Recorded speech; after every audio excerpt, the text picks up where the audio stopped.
देख सकते हैं। तो एनसीईआरटी प्रश्न हल करने से पहले जो है फार्मूला के बारे में अध्ययन करेंगे कि इस चैप्टर में कौन कौन से फार्मूला लगेगा। तो यहाँ पर सबसे पहला फार्मूला आपको याद रखना है कूलाम का नियम। अब कूलाम का नियम क्या होता है, तो एफ बराबर होता है 1/4 पाई एप्सिलॉन 0 Q1 Q2 बटा क्या होता है आर स्क्वायर होता है। ये किन का नियम है, कूलाम के नियम से। और किसका सूत्र है, तो यह जो है जो है वैद्युत बल है। किसका बल है, वैद्युत बल का सूत्र है। और वैद्युत बल का मात्रक क्या होता है, तो न्यूटन होता है। आपको याद रखना है बल का मात्रक क्या है, न्यूटन होता है।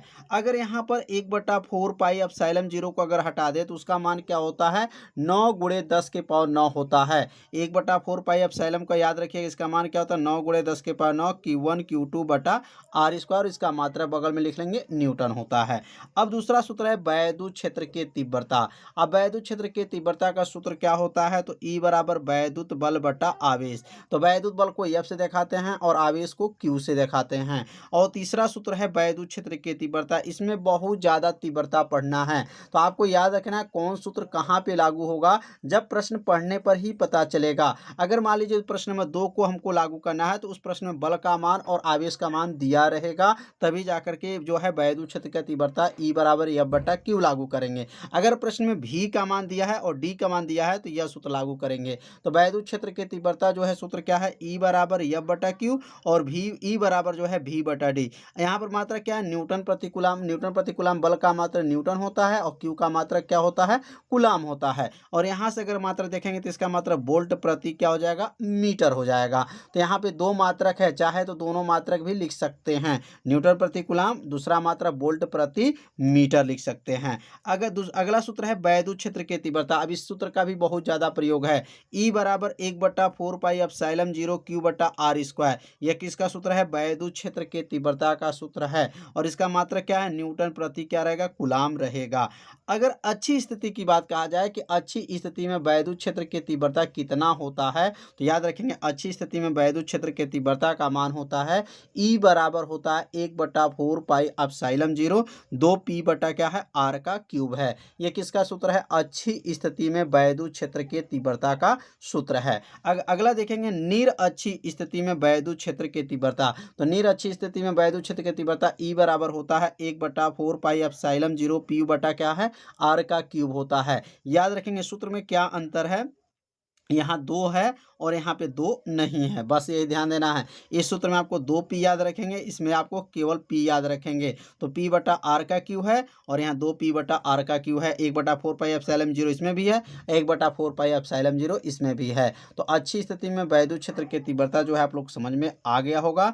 अगला हमारा सूत्र होता है वैद्युत विभव। वैद्युत विभव का सूत्र होता है वैद्युत ऊर्जा बटा आवेश होता है। तो वैद्युत ऊर्जा को W से प्रदर्शित करते हैं और आवेश को जो है कूलाम से मतलब Q से प्रदर्शित करते हैं। तो W बटा Q होगा। और इसका मात्रक अगर देखा जाए तो वोल्ट भी होता है और उसका दूसरा मात्रक जो होता है जूल प्रति कूलाम भी होता है, क्योंकि W का मात्रक जूल हो जाएगा और Q का मात्रक जो है कूलाम हो जाएगा। और वैद्युत विभव का सूत्र देखिए कितना है, यहाँ एक सूत्र हो गया। दूसरा सूत्र आप समझेंगे, वैद्युत विभव का जो सूत्र होता है V बराबर होता है 1/4 पाई एप्सिलॉन 0 Q बटा आर होता है। तो वैद्युत सूत्र का ये भी सूत्र है और वैद्युत विभव का ये भी सूत्र है। अगला जो है अच्छी स्थिति में, अब याद रखेंगे अच्छी स्थिति में भी वैद्युत विभव होता है। तो अच्छी स्थिति में वैद्युत विभव का सूत्र क्या होता है, तो V बराबर 1/4 पाई एप्सिलॉन 0 P बटा आर का स्क्वायर है। तो ये सभी सूत्र को जो है आप सभी विद्यार्थी पहले अपने कॉपी में नोट कर लीजिएगा, क्योंकि इसी सूत्र की सहायता से जो है एनसीईआरटी प्रश्नों को हल करके बताया जाएगा। तो पहले सूत्र को शॉर्ट स्क्रीन ले लीजिए और अपने कॉपी में इसको जरूर नोट कर लीजिए। अब अगला हम लोग सूत्र समझेंगे वैद्युत द्विध्रुव आघूर्ण। अब वैद्युत द्विध्रुव आघूर्ण का सूत्र क्या होता है, तो P बराबर होता है Q गुणे 2L होता है, Q गुणे 2L। Q का नाम क्या है, आवेश है, और 2L का नाम है दोनों आवेशों के बीच की दूरी है। ध्यान देंगे 2L का नाम दोनों आवेशों के बीच की दूरी है। बल युग्म आघूर्ण टाउ का सूत्र होता है PE sin थीटा होता है। PE क्या होता है, sin थीटा। P का नाम क्या है, वैद्युत द्विध्रुव आघूर्ण होता है और E का नाम होता है वैद्युत क्षेत्र की तीव्रता होता है। अगला सूत्र है वैद्युत स्थितिज ऊर्जा U बराबर होता है 1/4 पाई एप्सिलॉन 0 Q1 Q2 बट्टा क्या है R होता है। यह सूत्र भी बहुत IMP है क्योंकि इसी सूत्र पे भी न्यूमेरिकल हल करना है। तो सूत्र क्या है 1/4 पाई एप्सिलॉन 0 Q1 Q2 बटा क्या है R। इसका मात्रक क्या होता है तो इसका मात्रक जूल होता है। अब यहाँ पे देखेंगे एक ईवी मतलब एक ईवी का मतलब 1 इलेक्ट्रॉन वोल्ट में कितने जूल होते हैं तो 1 इलेक्ट्रॉन वोल्ट में 1.6 गुणे 10 के पावर -19 जूल होते हैं। याद रखिए क्योंकि इसका भी ज़रूरत है क्योंकि बीच बीच में जो है जब मान भरना रहेगा तो इसकी ज़रूरत पड़ेगा। और एप्सिलॉन 0 का मान क्या होता है तो एप्सिलॉन 0 का मान 8.85 गुणे 10 के पावर -12 कूलाम का स्क्वायर प्रति न्यूटन मीटर का स्क्वायर होता है। ये किसका मान है तो एप्सिलॉन 0 कह सकते हैं और एप्सिलॉन नॉट भी इसको कहा जाता है। और ई का मान कितना है तो ई का मान 1.6 गुणे 10 के पावर -19 कूलाम होता है। और ई का नाम क्या है इलेक्ट्रॉन पर आवेश इसका नाम है। अगर लिखेंगे इलेक्ट्रॉन का द्रव्यमान कितना होता है तो इलेक्ट्रॉन का द्रव्यमान 9.1 गुणे 10 के पावर -31 kg होता है क्योंकि इस मान का भी ज़रूरत है इसलिए मान को आप लोग याद रखिएगा। प्रोटॉन का द्रव्यमान कितना होता है तो प्रोटॉन का द्रव्यमान होता है 1.66 गुणे 10 के पावर -27 kg होता है। तो जितना सूत्र ये बताया गया है NCERT प्रश्न को जब हल किया जाएगा तो इसमें प्रयोग करना पड़ेगा। तो इसलिए जो है आप सभी विद्यार्थी पहले सूत्र को और मान को याद रखिएगा तभी NCERT प्रश्न को आप सभी विद्यार्थी हल कर पाएंगे। अब हम लोग सीखेंगे प्रश्न नंबर 1। अब प्रश्न नंबर 1 क्या है अब प्रश्न नंबर 1 के बारे में समझेंगे। अब प्रश्न नंबर 1 को अच्छे से पढ़ा जाएगा और देखा जाएगा इसमें कौन सा सूत्र जो है लागू हो रहा है। तो यहाँ पे प्रश्न में पढ़ने से ही पता चलेगा क्या क्या मान दिया है और क्या पूछा जा रहा है। तो प्रश्न है y में एक दूसरे से 30 सेमी की दूरी पर, अब ध्यान देंगे यहाँ पर 30 सेमी की दूरी पर दो छोटे आवेशित गोलों पर, तो यहाँ पर जो दूरी दिया गया है वह 30 सेंटीमीटर दिया गया है। तो यहाँ पर लिखेंगे पहले हल और हल लिखने के बाद से पहला मान नोट करेंगे कि R का मान इसमें दिया गया है R बराबर जो है 30 सेमी दिया गया है। तो R बराबर यहाँ 30 सेमी लिखेंगे और याद रखेंगे जब सेमी दिया रहता है तो इसको जो है मीटर में बदला जाता है। सेमी को जो है किस में बदल देंगे मीटर में बदलेंगे। तो R बराबर क्या हो जाएगा यहाँ पर 30 उतर जाएगा और सेमी से जब मीटर में बदलेंगे तो 10 के पावर जो है -2 हो जाएगा और ये क्या बन जाएगा मीटर हो जाएगा।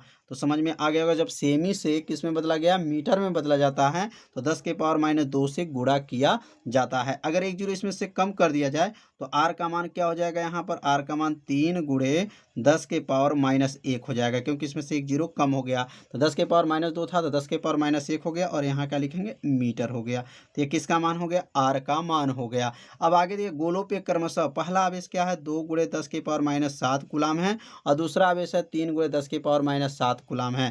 तो यहाँ पर पहला लिखेंगे Q1। अब Q1 मतलब पहला आवेश क्या है 2 गुणे 10 के पावर जो है -7 हो जाएगा और C का मात्रक क्या होता है कूलाम होता है।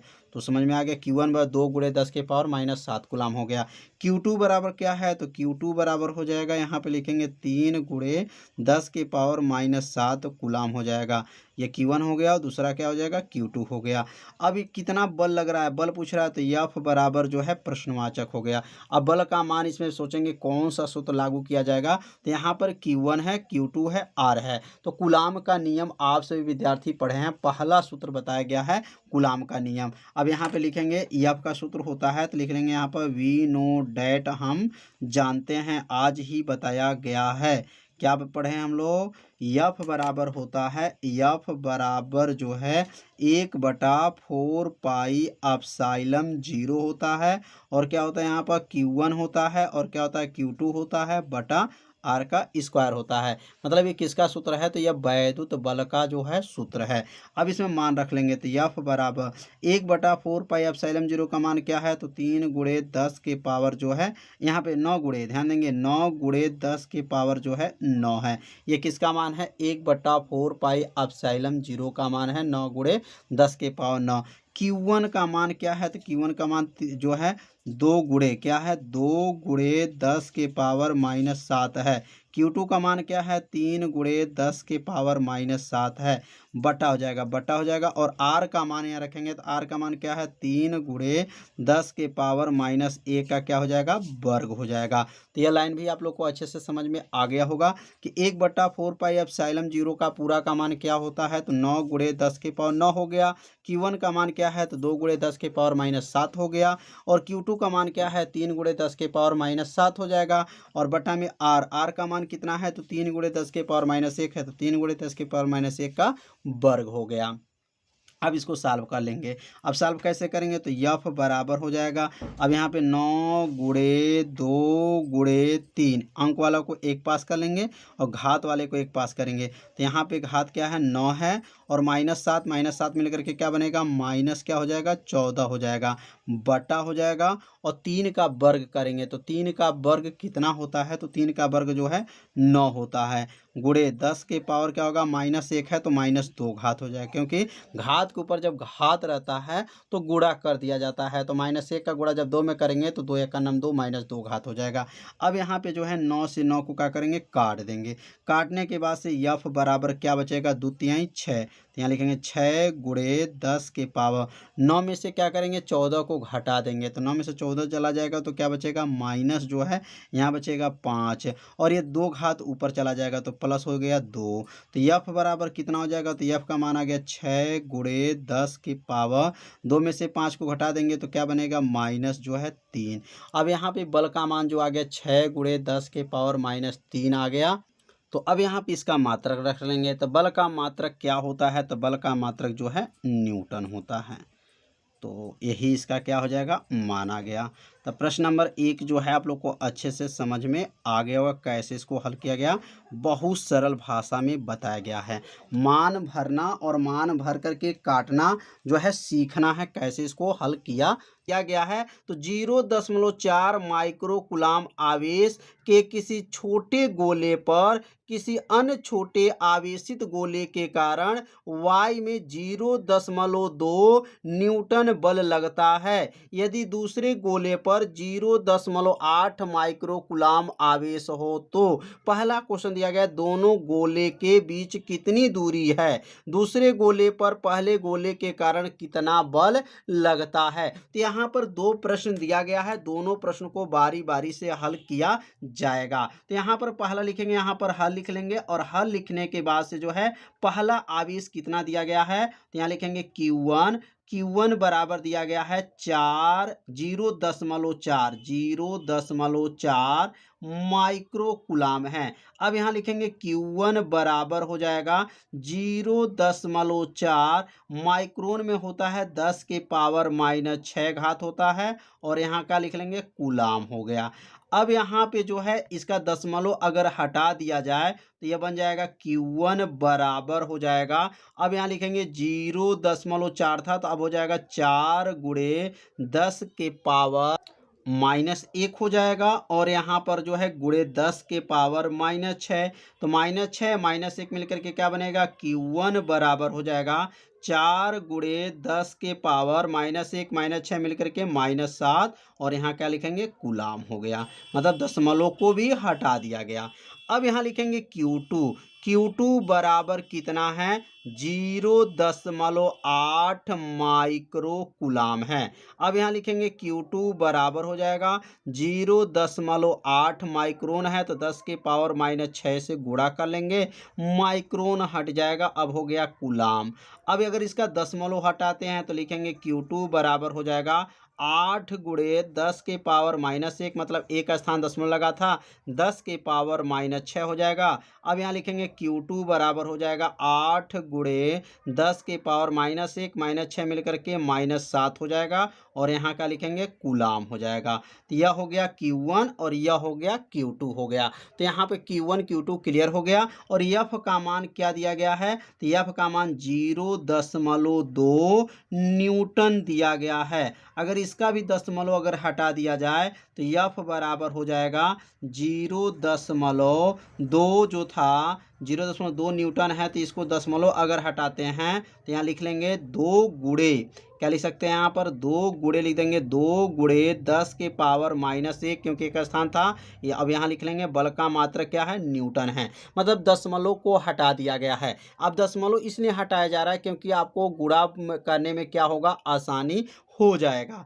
अब यहाँ पर r बराबर लिखेंगे, r बराबर जो है प्रश्नवाचक है क्योंकि इसमें दूरी r बराबर पूछा जा रहा है, तो r बराबर क्या कर लेंगे प्रश्नवाचक हो जाएगा। और यहाँ लिखेंगे हम पहला क्वेश्चन अभी हल किया जा रहा है।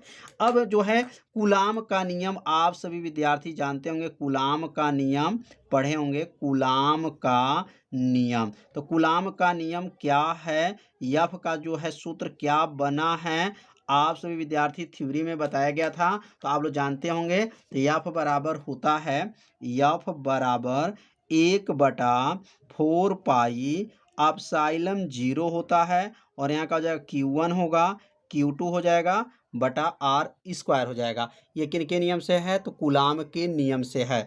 अगर इसका मान आप लोग जानते होंगे 1/4 पाई एप्सिलॉन 0, अगर नहीं जानते तो याद रखिएगा 1/4 पाई एप्सिलॉन 0 का मान होता है एफ बराबर लिखेंगे 9 गुणे 10 के पावर 9 होता है और यहाँ लिखेंगे Q1 और यह हो जाएगा Q2 बटा हो जाएगा आर का स्क्वायर हो जाएगा। अब यहाँ पे जो है एफ का मान को रख लेंगे या यहाँ पे आर स्क्वायर को यहाँ भेज देंगे, एफ को नीचे भेज देंगे, तो क्या बनेगा आर स्क्वायर बराबर हो जाएगा 9 गुणे 10 के पावर 9 और यहाँ लिखेंगे Q1 Q2 और बटा में क्या हो जाएगा, बटा में नीचे चला आया एफ है, मतलब आर स्क्वायर को ये नीचे था तो ऊपर भेज दिए और एफ ऊपर था तो इसको नीचे भेज दिए। अब यहाँ पे जो है आर स्क्वायर बराबर, अब यहाँ मान रखेंगे तो 9 गुणे 10 के पावर 9 ये उतर जाएगा गुणे Q1 कितना है, तो Q1 देख लीजिए कितना है 4 गुणे 10 के पावर -7 है और Q2 कितना है 8 गुणे 10 के पावर -7 है। अब यहाँ Q1 का मान रख लेंगे कितना 4 गुणे 10 के पावर -7 और Q2 का मान क्या रखेंगे 8 गुणे 10 के पावर -7 बटा हो जाएगा और एफ का मान क्या है 2 गुणे 10 के पावर जो है -1 हो गया। तो यह 9 गुणे 10 के पावर 9 यहाँ से उतर गया और यह Q1 का मान हो गया और यह Q2 का मान हो गया।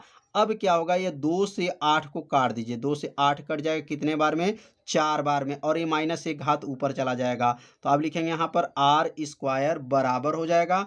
अब यहाँ पे अंक को पहले लिखेंगे 9 गुणे 4 गुणे 10 के पावर -7 मिल करके क्या हो गया -14, यह हो गया 9, तो 9 और यहाँ पे क्या लिखेंगे -14 घात और ये -1 ऊपर चला गया इसलिए +1 घात हो जाएगा बटा नीचे क्या हो गया खत्म हो गया, आर स्क्वायर बराबर हो जाएगा। अब यहाँ गुणा करेंगे तो 9 चौको 36, 36 में जो है 4 का गुणा कर लेंगे तो 144 हो जाएगा। तो 144 गुणे 10 के पावर 9 घात और 1 + 10 घात है, 10 में से 14 घटा देंगे तो यह हो गया -4 घात हो जाएगा। अगर ये स्क्वायर हटाते हैं तो इसके ऊपर जो है वर्गमूल लग जाएगा, वर्गमूल मतलब करनी लग जाएगा। तो करनी में क्या हो जाएगा 144 गुणे 10 के पावर -2 हो जाएगा, माइनस जो है क्या है 4 है, -4 हो जाएगा। अब इसका वर्गमूल जो है क्या करेंगे निकालेंगे, तो वर्गमूल कैसे निकलेगा 144 किसका होता है, तो 144 का वर्गमूल जो है 12 होता है और ये -4 घात है तो इसलिए 10 के पावर -2 घात हो जाएगा और ये आ गया आंसर मीटर में। तो 12 गुणे 10 के पावर -2 मीटर है। अगर 10 के पावर -2 घात को भी हटा दें तो आर का मान क्या मान लेंगे, आर बराबर हो जाएगा 12 सेमी हो जाएगा, क्या हो जाएगा 12 सेमी हो गया। यही क्या हो जाएगा आंसर। इसका 2 आंसर हो सकता है, या 12 गुणे 10 के पावर -2 मीटर भी लिख सकते हैं या 12 जो है क्या लिख सकते हैं सेमी, क्योंकि 10 के पावर -2 को हटाएंगे तो ये मीटर में है तो क्या बन जाएगा सेमी में बन जाएगा। तो उम्मीद करते हैं पहला इसका जो है प्रश्न आप लोग को अच्छे से समझ में आ गया होगा। अब इसमें दूसरा प्रश्न क्या है, अब दूसरा प्रश्न को भी समझ लेते हैं। अब यहाँ दूसरा प्रश्न क्या लिखा गया है, दूसरे गोले पर पहले गोले के कारण कितना बल लगता है। तो बल इसमें कितना लगा था, तो 0.2 न्यूटन बल लगा था, तो उतना ही बल जो है विपरीत दिशा में लगेगा। क्यों लगेगा, क्योंकि एक आवेश प्लस होता है तो एक आवेश क्या होता है माइनस होता है। तो यहाँ पे जो है कूलाम के नियम से लिख लेंगे कि पहले आवेश जो है धनात्मक है, दूसरा आवेश ऋणात्मक है, तो उस पर लगने वाला बल जो है क्या होगा, 0.2 न्यूटन ही बल लगेगा। तो नीचे 2 लाइन और लिख लेंगे बी के लिए। तो अब यहाँ बी लिख लेंगे और बी में क्या लिखेंगे, बी में क्या पूछा गया था, तो लिखेंगे Q2, लिखेंगे Q2 पर माइनस Q1 के कारण बल पूछा जा रहा है, के कारण बल पूछा जा रहा है। तो यहाँ पे बल बराबर क्या हो गया, प्रश्नवाचक हो जाएगा। तो अब यहाँ कूलाम के अगर नियम से देखा जाए तो लिख लेंगे यहाँ पर कूलाम के नियम से, कूलाम के नियम से। तो कूलाम के नियम से अगर जो है पहला बल दूसरे बल पे बल लग रहा है तो उतना ही बल लगेगा, लेकिन क्या है, विपरीत लगेगा। तो लिखेंगे एक आवेश, कूलाम के नियम से लिखेंगे एक आवेश पर दूसरे आवेश, एक आवेश पर दूसरे आवेश के कारण, दूसरे आवेश के कारण दूसरे आवेश, ध्यान दीजिएगा, अभी एक आवेश पर दूसरे आवेश के कारण, अब इसका उल्टा लिखेंगे दूसरे आवेश पर पहले आवेश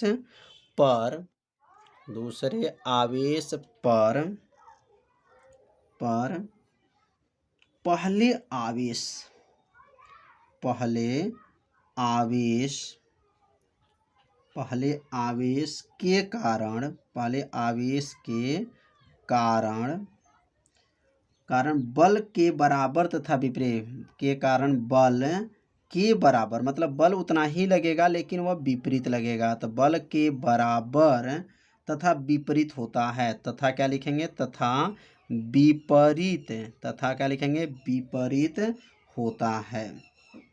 समझ में आ गया होगा। जैसे कूलाम के नियम से क्या है, एक आवेश दूसरे आवेश के कारण या दूसरे आवेश पर पहले आवेश के कारण बल के बराबर तथा विपरीत होता है। मतलब जो बल लगता है वह बराबर ही लगता है, लेकिन वह क्या लगता है, मतलब उसकी दिशा क्या होती है, विपरीत होती है। तो यहाँ लिख लेंगे अतः, अब यहाँ लिखेंगे अतः Q1 पर क्या लिखेंगे, अतः Q2 पर Q1 के कारण बल कितना लगेगा, तो बल जितना लगा था उतना ही बल लगेगा, कारण बल 0.2 न्यूटन ही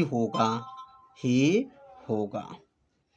तो उम्मीद करते हैं ये आप लोग को प्रश्न जो है अच्छे से समझ में आ गया होगा। तो इसका मतलब जैसे पहला क्वेश्चन में आर का मान पूछा गया था और दूसरा क्वेश्चन में बल का मान पूछा गया था और बल इसमें दे दिया गया था 0.2 न्यूटन, तो वही बल लगेगा लेकिन वह विपरीत दिशा में लगेगा। तो आज जो है जांच द्वारा सुनिश्चित कीजिए कि Ke² G MP बीमाहीन है। भौतिक नियतांकों के सारणी को देकर इस अनुपात का मान ज्ञात कीजिए और यह अनुपात क्या बताता है। तो इसमें 3 प्रश्न हैं, तो बारी बारी से हल करके बताया जाएगा। तो यहाँ पर इसका जो है आपको सिद्ध करके बताना है कि यह बीमाहीन है। मतलब यह बीमाहीन का मतलब इसका बीमा नहीं होता है। तो अगर मात्रक इसका नहीं होगा तो बीमा भी नहीं होगा। तो यहाँ पर के का, ई का, जी का, यमई का, एमपी का, ये सबका जो है मात्रक रख करके चेक करेंगे क्या इसका मात्रक है कि नहीं है। तो अब के का नाम क्या है, तो के का नाम जो है यहाँ पर जो है कूलाम नियतांक इसको कहा जाता है। तो कूलाम बल का सूत्र होता है F बराबर के Q1 Q2 बटा R² होता है। अब इस सूत्र के सहायता से के का जो है मात्रक ज्ञात करेंगे। जब के का जो है मात्रक निकल जाएगा उसके बाद जो है जी का मात्रक निकाला जाएगा और जब जी का मात्रक निकल जाएगा तो एमई का, एमपी का और ई का मात्रक रख करके यहाँ पे चेक किया जाएगा क्या यह इसका मात्रकहीन है कि नहीं है। तो कूलाम बल से जो है F बराबर के Q1 Q2 बटा R² है। अब यहाँ पर F का गुणा जो है अगर R² में कर दें तो क्या बनेगा, F R² हो जाएगा और यहाँ पे क्या है के Q1 Q2 है। है। तो यहाँ लिखेंगे के Q1 Q2 बराबर एफ आर का स्क्वायर हो जाएगा। तो अब के बराबर क्या होगा, तो यह Q1 Q2 को नीचे भेज देंगे क्योंकि यह गुणा है तो क्या बन जाएगा, भाग बन जाएगा। तो एफ आर स्क्वायर बटा Q1 Q2 हो गया। अब यहाँ लिखेंगे के का मात्रक। अब के का मात्रक क्या बनेगा, तो एफ का मात्रक क्या होता है, तो एफ का मात्रक न्यूटन होता है और आर का नाम क्या है, दूरी है, तो दूरी का मात्रक क्या होता है, मीटर स्क्वायर होता है। और Q1 का मतलब आवेश है, तो ये पहला आवेश है तो आवेश का मात्रक क्या होता है, कूलाम होता है। और Q2 मतलब वह जो है दूसरा आवेश है, तो इसका भी मात्रक क्या रहेगा, कूलाम रहेगा। अब कूलाम में कूलाम का गुणा करेंगे तो क्या बनेगा, कूलाम का स्क्वायर हो जाएगा। तो यहाँ पर लिख लेंगे अब न्यूटन मीटर का स्क्वायर प्रति कूलाम का स्क्वायर हो गया। यह किसका मात्रक निकल गया, तो यह के का मात्रक निकल गया। अब के का मात्रक निकलने के बाद से जो है अब जी का मात्र निकालेंगे। तो गुरुत्वाकर्षण बल जो है कक्षा 11 में आप सभी विद्यार्थी पढ़े होंगे। एफ बराबर होता है जी m1 m2 बटा आर स्क्वायर। और जी का नाम क्या है, तो गुरुत्वाकर्षण नियतांक है। और m1 का नाम क्या है, पहला द्रव्यमान है। और m2 का नाम जो है दूसरा द्रव्यमान है। और आर का नाम है दोनों द्रव्यमानों के बीच की दूरी है। अब यहाँ पर भी एफ का गुणा किस में करेंगे, आर स्क्वायर में करेंगे। तो एफ में आर स्क्वायर का गुणा होगा तो क्या बनेगा, एफ आर का स्क्वायर हो जाएगा। और यहाँ ऊपर वाला जो है जी m1 m2 को यहाँ नोट कर लेंगे। तो जी m1 m2 बराबर क्या बनेगा, एफ आर का स्क्वायर होगा। तो जी बराबर क्या हो जाएगा, तो m1 m2 को क्या करेंगे, नीचे भेज देंगे। अब यहाँ पे जब नीचे चला जाएगा तो जी का मात्रक, अब जी का मात्रक क्या होगा, तो यहाँ एफ का मात्रक क्या है, तो एफ का मतलब बल है। और बल का मात्रक क्या होता है, न्यूटन होता है। और यह आर का नाम है दूरी है, तो दूरी का मात्रक क्या होता है, मीटर स्क्वायर हो जाएगा। क्योंकि स्क्वायर है तो स्क्वायर कर लेंगे। m1 का नाम क्या है, द्रव्यमान है, तो द्रव्यमान का मात्रक क्या होता है, किलोग्राम होता है। m2 का मात्रक भी क्या होगा, किलोग्राम होगा। अब माने किलोग्राम मतलब किग्रा का जब गुणा करेंगे तो क्या बन जाएगा, किग्रा का स्क्वायर हो जाएगा। तो मात्रक क्या आ गया, तो जी का मात्रक आया न्यूटन मीटर का स्क्वायर प्रति किग्रा का स्क्वायर। ये किसका मात्रक आ गया, यह जी का मात्रक आ गया। तो के का मात्रक और जी का मात्रक निकल गया। अब यहाँ पर लिखेंगे चूंकि के ई स्क्वायर बटा जी m1 m p का मात्रक निकाल के चेक करेंगे क्या इसका मात्रक होता है कि नहीं होता है। तो के ई स्क्वायर बटा जी m1 m p का मात्रक, अब यहाँ के का जो मात्रक ऊपर निकाले हैं वही मात्रक यहाँ पे रख लेंगे। तो के का मात्रक क्या निकाले हैं, एक बार और देख लीजिए। के का मात्रक है न्यूटन मीटर स्क्वायर बटा क्या है, कूलाम का स्क्वायर है। अब यहाँ के जगह पे उसका मात्रक को रख लेंगे, न्यूटन मीटर स्क्वायर बटा कूलाम का स्क्वायर हो गया। और ई का नाम क्या है, ई का नाम है इलेक्ट्रॉन पर आवेश। तो इलेक्ट्रॉन पर आवेश का मात्रक क्या होता है, जब आवेश है तो इसका मात्रक क्या होगा, कूलाम हो जाएगा। तो यहाँ पर ई के जगह पे लिखेंगे कूलाम और यहाँ पे 2 घात है तो 2 घात कर लेंगे। तो यह जो मात्रक लिखे हैं यह के का मात्रक है और यह जो मात्रक है यह ई का मात्रक है। अब जी का मात्रक यहाँ पे निकला है न्यूटन मीटर स्क्वायर बटा किग्रा स्क्वायर। अब यहाँ पे क्या लिखेंगे, न्यूटन मीटर स्क्वायर बटा किग्रा स्क्वायर हो गया। और यमई का मतलब द्रव्यमान है, मतलब इलेक्ट्रॉन का जो है द्रव्यमान है, यह प्रोटॉन का द्रव्यमान है। तो इलेक्ट्रॉन का द्रव्यमान क्या होगा, किग्रा ही होगा। और प्रोटॉन का भी द्रव्यमान क्या होगा, किग्रा ही होगा। अब यहाँ पे देखेंगे कूलाम स्क्वायर, यहाँ देखिए कूलाम स्क्वायर 2 गो है, यहाँ कूलाम स्क्वायर कट गया। अब यहाँ किग्रा देखिए 2 गो किग्रा है, किग्रा स्क्वायर से कट गया। और न्यूटन मीटर स्क्वायर ऊपर है, न्यूटन मीटर स्क्वायर से सब कट गया। कटने के बाद से कुछ नहीं बचा। आज जब कुछ नहीं बचा तो क्या लिखेंगे, कोई मात्रक नहीं है, मतलब सब कट गया। किग्रा स्क्वायर से किग्रा स्क्वायर, कूलाम स्क्वायर से coulomb square, newton metre square से न्यूटन मीटर स्क्वायर जो है कट गया। कटने के बाद से कोई मात्रक नहीं बचा तो क्या लिखेंगे, कोई मात्रक नहीं, मतलब इसका कोई मात्रक होता ही नहीं। जब इसका कोई मात्रक होगा ही नहीं, जब मात्रक नहीं होगा तो उसका बीमा भी नहीं होगा। तो लिख लिए इसलिए के ई स्क्वायर बटा जी m1 m p कोई बीमा नहीं है, मतलब इसमें कोई बीमा नहीं है। अर्थात बीमाहीन राशि है। मतलब जब मात्रक ही नहीं होगा तो उसका बीमा भी नहीं होगा, तो इसलिए कोई बीमा नहीं अर्थात बीमाहीन राशि है। तो सिद्ध हो गया। तो जो है यह जो मात्रक निकाला जा रहा है और इस जो बीमा निकाला जा रहा है, आप लोग को अच्छे से अगर समझ में आ गया होगा तो इसे अपने कॉपी में क्या कीजिएगा, जरूर नोट कर लीजिएगा, जिससे आपको जो है एक नोट्स भी बनता रहेगा। अब जो है इसमें जो है दूसरा प्रश्न क्या है, तो दूसरा प्रश्न दिया गया है कि के ई स्क्वायर बटा G m i m p का जो मान है, यह नियतांक सारणी को दे करके अनुपात ज्ञात करना है। मतलब इसमें मान रख करके के का मान, ई का मान, जी का मान, एम आई का ना और एम पी का मान इसमें रख करके हल करके मान निकालना है कि इसका मान क्या आएगा। तो सबका मान को भरा जाएगा और भरने के बाद से जो है हल किया जाएगा और हल करने पे जो मान आएगा वही क्या हो जाएगा, आंसर हो जाएगा। तो के का मान क्या होता है, ई का मान क्या होता है, जी का मान क्या होता है, एमई का मान क्या होता है और एमपी का मान क्या होता है, तो आप सभी विद्यार्थी जानते होंगे। अगर नहीं जानते हैं तो मान को आप लोग याद जरूर रखिएगा। तो के का मान क्या होता है, 9 गुणे 10 के पावर 9। ध्यान देंगे के का मान क्या है, 9 गुणे 10 के पावर 9 न्यूटन मीटर स्क्वायर प्रति केजी का स्क्वायर होता है। ई का मान है 1.6 गुणे 10 के पावर -19 गुलाम। ई का नाम क्या है, इलेक्ट्रॉन पर आवेश इसको कहा जाता है और इसका मान क्या होता है, तो 1.6 गुणे 10 के पावर -19 गुलाम होता है। जी का मान क्या होता है, 6.67 गुणे 10 के पावर -11 न्यूटन मीटर का स्क्वायर प्रति केजी का स्क्वायर होता है। एमई का मतलब इलेक्ट्रॉन पर द्रव्यमान, इलेक्ट्रॉन का द्रव्यमान कितना होता है, 9.1 गुणे 10 के पावर -31 केजी होता है। एमपी मतलब जो है प्रोटॉन का द्रव्यमान, तो प्रोटॉन का द्रव्यमान कितना होता है, 1.67 गुणे 10 के पावर -27 केजी होता है। तो ये सबका मान आपको याद रखना पड़ेगा। अब ये सभी मान जो है इसमें रख लेंगे। के का मान जो है कितना है, तो के का मान 9 गुणे 10 के पावर 9, तो 9 गुणे 10 के पावर 9 हो गया। ई का मान क्या है, तो 1.6 गुणे 10 के पावर -19 और यहाँ 2 घात है इसलिए इसके ऊपर क्या करेंगे, 2 घात लगा देंगे। जी का मान क्या है, 6.67 गुणे 10 के पावर -11। जी का नाम क्या है, गुरुत्वाकर्षण नियतांक इसको कहा जाता है। एमई का मतलब इलेक्ट्रॉन पर द्रव्यमान कितना होता है, 9.1 गुणे 10 के पावर -31 केजी होता है। और एमपी मतलब प्रोटॉन का द्रव्यमान होता है 1.67 गुणे 10 के पावर -27 होता है। अब यहाँ पे जो है कि इसको कैसे हल करेंगे, तो यहाँ पर सबसे पहले जो है पहले 9 को यहाँ पे नोट कर लेंगे और 1.6 कितना बार है, तो 2 बार है इसने इसको 2 बार लिखेंगे। 1.6 और 1.6 2 घात है इसने 2 बार लिख लेंगे।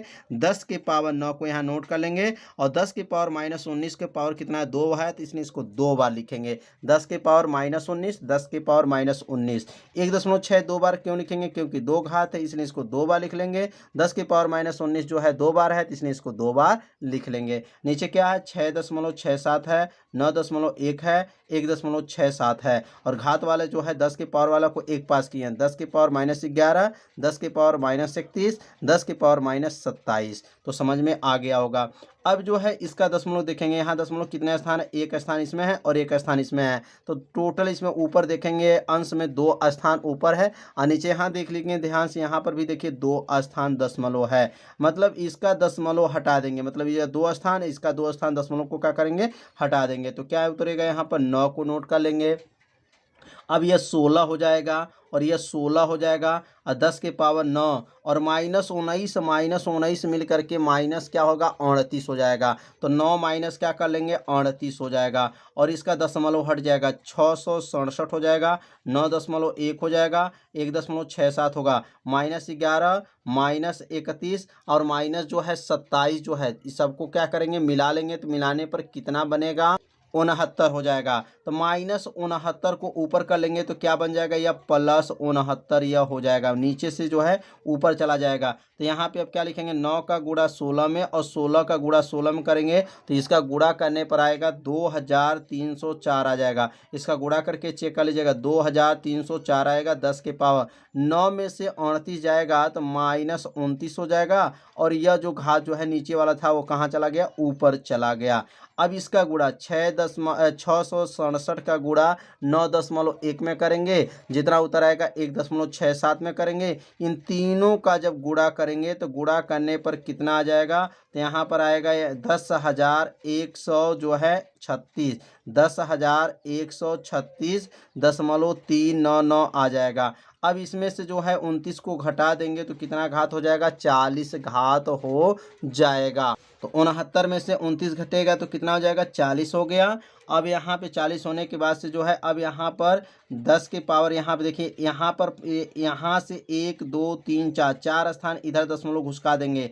जब 4 स्थान दशमलव इधर घुसकेगा तो क्या हो जाएगा, 10 के पावर 4, या माइनस नहीं, ध्यान दीजिएगा क्या है, 4 घात जो है प्लस में होगा, क्योंकि इधर दशमलव घुसकेगा तो यह प्लस में होगा, याद रखेंगे। अब ये प्लस 4 घात जो देख रहे हैं ये इसको हम लोग ऊपर भेज देंगे, तो प्लस जो 4 घात दिखाई दे रहा है नीचे वाला, तो ये ऊपर जब जाएगा तो क्या बनेगा, -4 घात हो जाएगा। तो अब क्या बनेगा, यहाँ पर 2304 गुणे 10 के पावर 40 -4 हो जाएगा। और यह 1.0 पॉइंट है, मतलब 1.01 है, तो इसका मतलब लगभग इसको क्या मान लेंगे, 1 मान लेंगे। और 1 से जब भाग करेंगे तो कितना आएगा, 2304 हो जाएगा। और 40 में से 4 को घटा देंगे तो 40 में से 4 घट जाएगा तो क्या बनेगा, 36 घात हो जाएगा। अब यहाँ पे इसको मानक बना लेंगे, मतलब 0.3 स्थान लगा लेंगे, 2.304 गुणे 10 के पावर, अब 36 है तो 3 घात और बढ़ जाएगा तो क्या बनेगा, 39 हो जाएगा।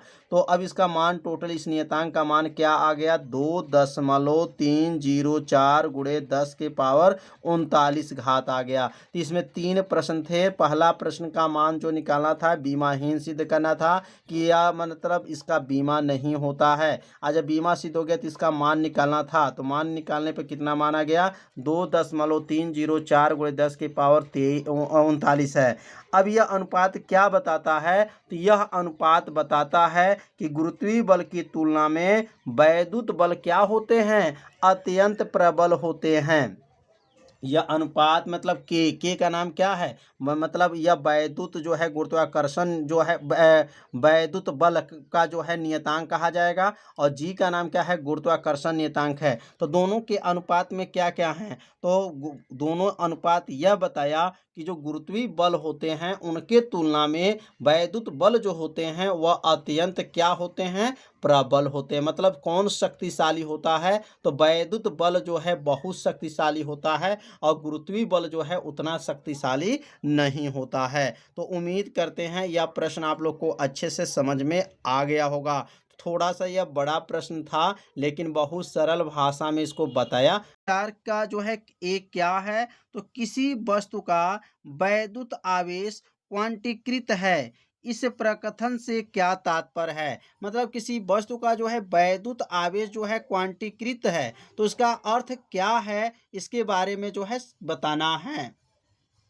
तो इसका उत्तर हो जाएगा, किसी वस्तु का आवेश क्वांटीकृत है, तो इस कथन का तात्पर्य यह है कि हम किसी वस्तु को जितना चाहे उतना आवेश नहीं दे सकते हैं। मतलब जितना चाहते हैं उतना आवेश जो है नहीं दिया जा सकता है, अर्थात वस्तु के आवेशों के न्यूनतम इकाई के पूर्ण गुणजों में ही दिया जा सकता है। मतलब जितना चाहे उतना आवेश नहीं दे सकते हैं, केवल उसके जो है आवेशों के जो गुणज होते हैं उसी गुणजों के आधार पर ही जो है उसमें जो है आवेश दिया जाता है। तो इसका अर्थ यह हुआ कि किसी वस्तु का आवेश का क्वांटीकृत मतलब हो गया क्वांटम करना है, मतलब संख्या को गणना करना है। तो इसे गणितीय रूप में कैसे लिखा जाता है, तो यहाँ लिख लेंगे, गणितीय रूप में किसी पिंड का आवेश Q बराबर क्या होता है, n ही होता है।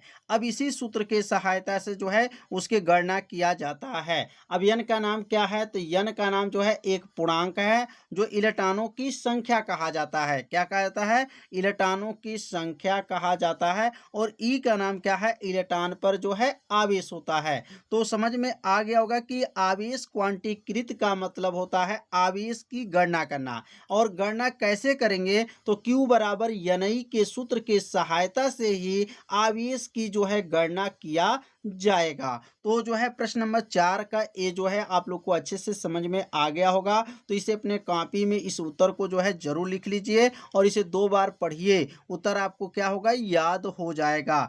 अब अगला जो प्रश्न है बी वाला प्रश्न है, क्या प्रश्न है? स्थूल अथवा बड़े पैमाने पर विद्युत आवेशों से व्यवहार करते समय हम विद्युत आवेश के क्वांटिमीकरण के अपेक्षा कैसे कर सकते हैं? मतलब स्थूल या बड़े पैमाने पर जो है आवेश का जो है हम आपको जो है क्वांटीकृत करना है, तो कैसे गणना किया जाएगा? तो स्थिर अथवा बड़े पैमाने पर आवेश मूल आवेश से बहुत बड़ा होता है। याद रखेंगे, किस आवेश से? मूल आवेश से बहुत बड़ा होता है, इसलिए क्वांटिमीकरण की उपेक्षा कर सकते हैं। मतलब स्थूल में या बड़े पैमाने पे जो है आवेश की गणना कैसे किया जाता है? तो स्थूल अथवा बड़े पैमाने पर जो है आवेश जो होते हैं वह मूल आवेश से बहुत बड़ा होता है, इसलिए क्वांटिमीकरण की अपेक्षा कर सकते हैं। तो यह उत्तर बहुत सरल भाषा में बताया गया है। तो इस उत्तर को जो है आप सभी विद्यार्थी अपने कॉपी में से क्या कीजिए, जरूर नोट कर लीजिए। अब अगला प्रश्न पढ़ेंगे, प्रश्न नंबर 5। तो प्रश्न नंबर 5 है, जब कांच की छड़ को रेशम के टुकड़े से रगड़ते हैं तो दोनों पर आवेश आ जाता है। तो जब कांच की छड़ को जो है किस में रगड़ा जाता है? रेशम के टुकड़ों में जब रगड़ा जाता है तो उसमें जो है आवेश आ जाता है। इसी प्रकार की परिघटना का वस्तुओं के अन्य युग्मों को भी परीक्षण किया जाता है। स्पष्ट कीजिए, यह परीक्षण आवेश संरक्षण नियम से किस प्रकार सामंजस्य रखता है? तो यहाँ पे जो प्रश्न दिया गया है, कांच की छड़ है और रेशम के टुकड़ों में जब रगड़ा जाता है तो दोनों पे क्या आता है? आवेश आ जाता है। लेकिन जब आवेश आता है तो एक पर धन आवेश होता है और एक पर जो है ऋण आवेश होता है। तो यहाँ लिख लेंगे, जब एक कांच की छड़ रेशम के टुकड़े से रगड़ी जाती है तो कांच के छड़ के कुछ इलेक्ट्रॉन रेशम के टुकड़ों पर जो है क्या होती हैं? स्थानांतरित हो जाती हैं। मतलब एक स्थान से दूसरे स्थान में जो है चली जाती हैं, जिससे कांच की छड़ धन आवेशित तथा रेशम का टुकड़ा जो है क्या होती है? ऋण आवेशित हो जाती हैं। मतलब एक पर जो है धन आवेशित हो जाएगा तो दूसरे टुकड़े पे क्या होगा? ऋण आवेशित हो जाता है। अतः लिखेंगे, अतः दोनों पर बराबर तथा विपरीत आवेश उत्पन्न हो जाते हैं। मतलब आवेश बराबर रहेगा लेकिन वह एक पर क्या रहेगा? विपरीत रहेगा। मतलब एक पे प्लस है तो दूसरे पे क्या हो जाएगा? माइनस हो जाएगा। रगड़ने के पश्चात, मतलब रगड़ने के बाद जो है पुनः दोनों वस्तुओं पे नेट आवेश जो होता है वह उसका मान क्या हो जाता है? शून्य हो जाता है। अतः आवेश संरक्षण का नियम लागू होता है। तो समझ में आ गया होगा, जब रेशम की छड़ को जो है कांच की छड़ को जो है रेशम के टुकड़ों पे जब रगड़ा जाता है तो रेशम का जो रहेगा और कांच के छड़ पे जो है आवेश तो आ जाता है, लेकिन वह आवेश क्या होते हैं? विपरीत आवेश होते हैं। मतलब एक पर धन आवेश होता है तो दूसरे पर क्या होता है? ऋण आवेशित तो हो जाता है। तो यह उत्तर जो है सरल भाषा में बताया गया है। तो इस उत्तर को जो है आप सभी विद्यार्थी अपने कॉपी में इसको क्या कर लीजिए, जरूर नोट कर लीजिए।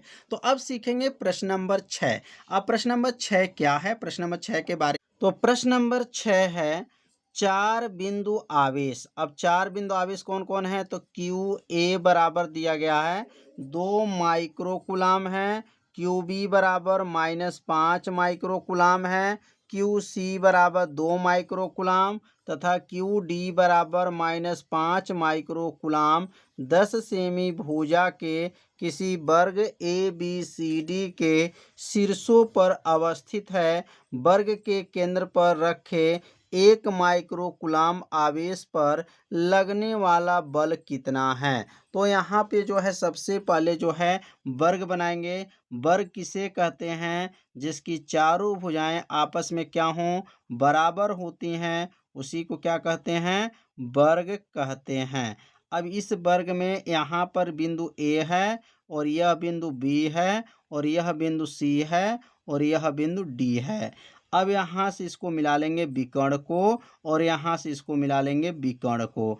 अब विकर्ण मिलने के बाद ये बिंदु बन गया जो है इसका केंद्र। अब केंद्र पे जो है कितना आवेश है, तो 1 माइक्रो कूलाम आवेश है। और क्यूए पर कितना है, तो 2 माइक्रो कूलाम है। क्यूबी पर कितना है, -5 माइक्रो कूलाम है। क्यूसी का जो है क्या है, तो यहाँ पे 2 माइक्रो कूलाम है। और डी पे जो है -5 माइक्रो कूलाम है। और इसकी भुजा कितनी सेमी दिया गया है, तो 10 सेमी जो है वर्ग की भुजा दिया गया है। तो वर्ग की भुजा आपस में क्या होती हैं, बराबर होती हैं। और यहाँ पर इसके केंद्र पे जो दिया गया 1 माइक्रो कूलाम दिया गया है। और ये बिंदु क्या है, ओ है। तो यहाँ पे परिणामी जो है बल बताना है कितना होगा। तो अब यहाँ पे देखेंगे ए जो है, ए पर जो है कौन सा आवेश है, तो प्लस जो है 2 माइक्रो कूलाम है। और सी पे देखेंगे यहाँ पर भी 2 माइक्रो कूलाम है। और इसके केंद्र पर भी जो है 1 माइक्रो कूलाम है। तो ए के द्वारा जो है देखेंगे यहाँ पर भी प्लस है और यहाँ पर भी प्लस है। जब प्लस आवेश होता है तो उसके बीच जो बल लगा होता है वह प्रतिकर्षण बल लगा होता है। तो ए के द्वारा जो यहाँ पे बल लगेगा वो इसका नाम क्या रहेगा, एफ ए हो जाएगा। और जो है यह प्रतिकर्षित होगा, मतलब यह जो है ए के तरफ न हो करके वह सी की तरफ जो है हो जाएगा। अगर इधर से देखेंगे तो जो है सी वाला बल जो इस पे लगेगा तो यहाँ क्या हो जाएगा, एफ सी हो जाएगा। मतलब ए वाला बल जो है प्रतिकर्षित हो गया और जो है सी वाला बल भी जो है क्या होगा, प्रतिकर्षित होगा। क्योंकि दोनों के आवेश आपस में क्या हैं, बराबर हैं। और यहाँ देखेंगे -5 माइक्रो कूलाम है और यहाँ पर भी 5 माइक्रो कूलाम है। तो यहाँ पर भी दोनों में आवेश क्या हैं, बराबर हैं। जब आवेश बराबर होते हैं तो क्या लगा होता है, प्रतिकर्षित बल लगा होता है। तो यहाँ पर एफ बी बल लिख देंगे और यहाँ पे जो है एफ जो है डी बल लिख देंगे। तो समझ में आ गया होगा।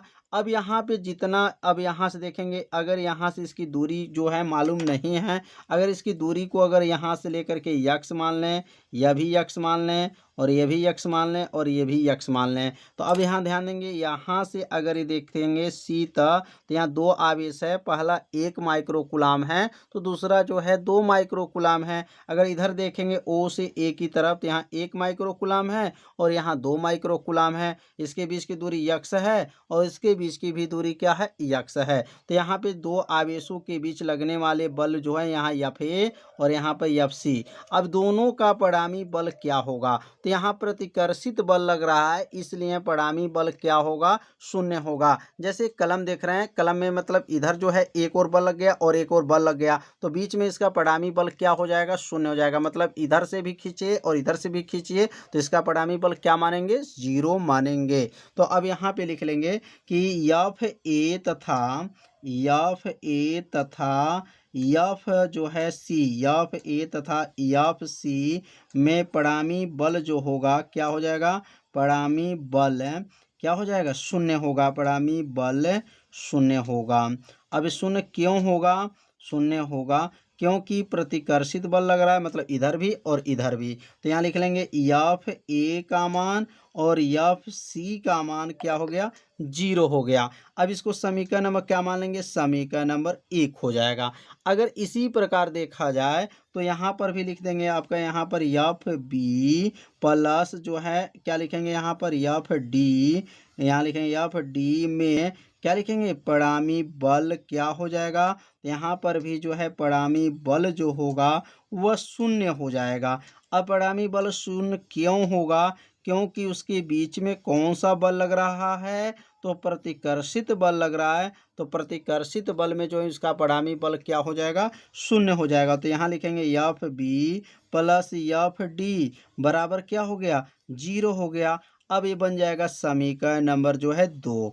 अब यहाँ पे इसके केंद्र पे पूछा जा रहा है, तो केंद्र पे जब पूछा जाएगा तो लिखेंगे कुल जो है, कुल परिणामी बल। तो कुल परिणामी बल क्या होगा, तो कुल परिणामी बल हो जाएगा, अब दोनों जो है बल को क्या करेंगे, जोड़ लेंगे। तो कुल परिणामी बल एफ बराबर होगा एफ ए, क्या लिखेंगे, F A plus F C plus F B plus क्या हो जाएगा, एफ डी हो जाएगा। तो अब यहाँ पर जो है दो परिणामी बल यहाँ निकला है, एफ ए, ध्यान देंगे एफ ए और एफ सी और एफ बी और एफ डी, ये चारों को क्या कर लेंगे, जोड़ लेंगे। जोड़ने के बाद से जो है इसमें मान को क्या रखेंगे, रख लेंगे F A plus F C. देखिए यहाँ पर F A plus F C का मान क्या आया है, 0 आया, तो 0 रख लेंगे।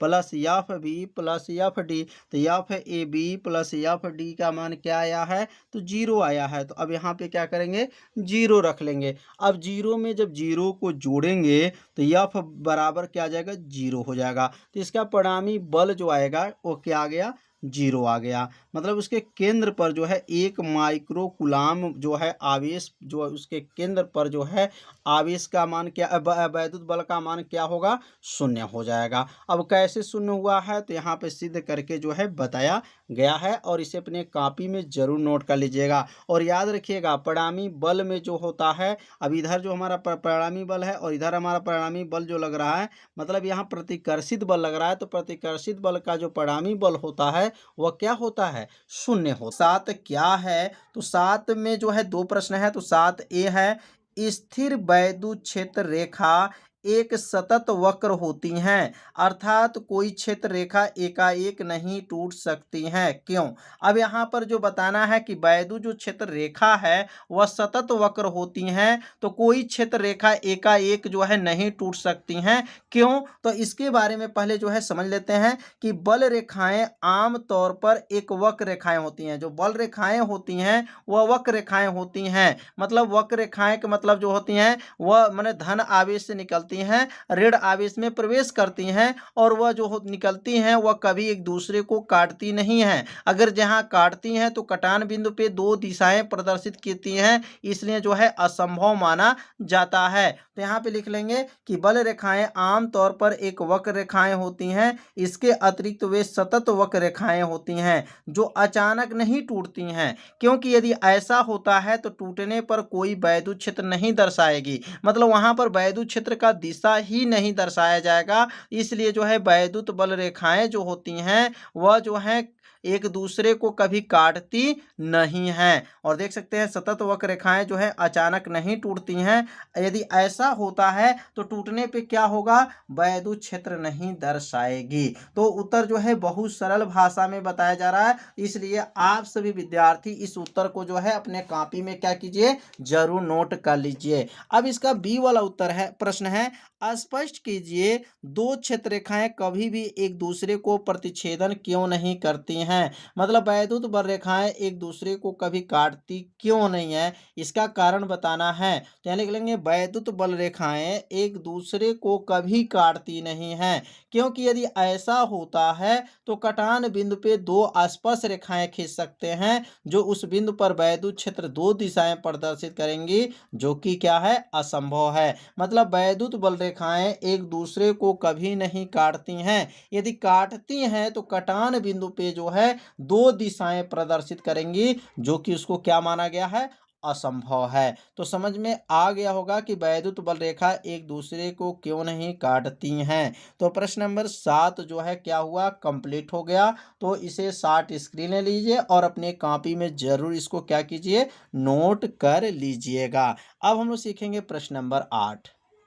तो प्रश्न नंबर 8 है, दो बिंदु आवेश क्यू ए बराबर दिया गया 3 माइक्रो कूलाम है, क्यू बी बराबर -3 माइक्रो कूलाम निर्वात में एक दूसरे से 20 सेमी दूरी पर स्थित हैं। मतलब यहाँ पे दो आवेश है, पहला जो आवेश है वह 3 माइक्रो कूलाम है और दूसरा जो आवेश है वो -3 माइक्रो कूलाम है।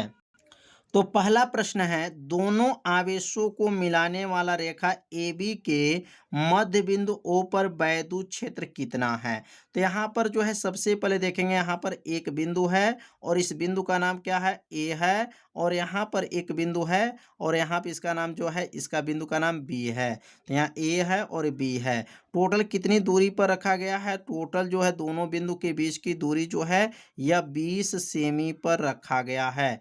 पहला आवेश कितना रखा गया है, तो यहाँ पर 3 माइक्रो कूलाम और यहाँ पर जो रखा गया है -3 माइक्रो कूलाम। तो इसको Q1 कहेंगे और इसको Q2 कहेंगे। तो यहाँ पे लिख लेंगे हल, और हल लिखने के बाद से अब यहाँ लिखेंगे Q1 का मान कितना है, तो Q1 का मान जो है 3 माइक्रो कूलाम है। अब यहाँ Q1 बराबर हो जाएगा और 3 माइक्रोन को हटा देंगे तो 3 गुणे 10 के पावर -6 घात हो जाएगा, और यहाँ पे लिखेंगे कूलाम होगा। माइक्रोन को हटाएंगे तो कितना घात होगा, 3 गुणे 10 के पावर -6 कूलाम हो जाएगा। Q2 बराबर कितना है, तो Q2 बराबर जो है -3 माइक्रो कूलाम है। अब Q2 बराबर क्या हो जाएगा, तो यहाँ लिखेंगे -3 है, और माइक्रोन में कितना घात होगा, 10 के पावर जो है -6 कूलाम हो जाएगा। तो यहाँ पे जो है को माइक्रोन को किस में बदला गया, कूलाम में बदल दिया गया। अब यहाँ देखेंगे, यहाँ मध्य माने बीचों बीच में, मतलब यहाँ से इसकी दूरी को R1 मान लें और इसको दूरी को क्या मान लेंगे, R2। तो R1 कितना है, 10 है, और R2 भी कितना है, 10 है, क्योंकि मध्य में यह बिंदु O है मान लेते हैं। तो R1 के जगह पे लिखेंगे R1 बराबर क्या है, 10 सेमी होगा। अब यहाँ R1 बराबर जो है सेमी को हटा देंगे तो 10 गुणे 10 के पावर -2 हो जाएगा, और यहाँ पे क्या लिख लेंगे, सेमी के जगह पे जो सेमी था तो अब क्या बन गया, मीटर हो गया।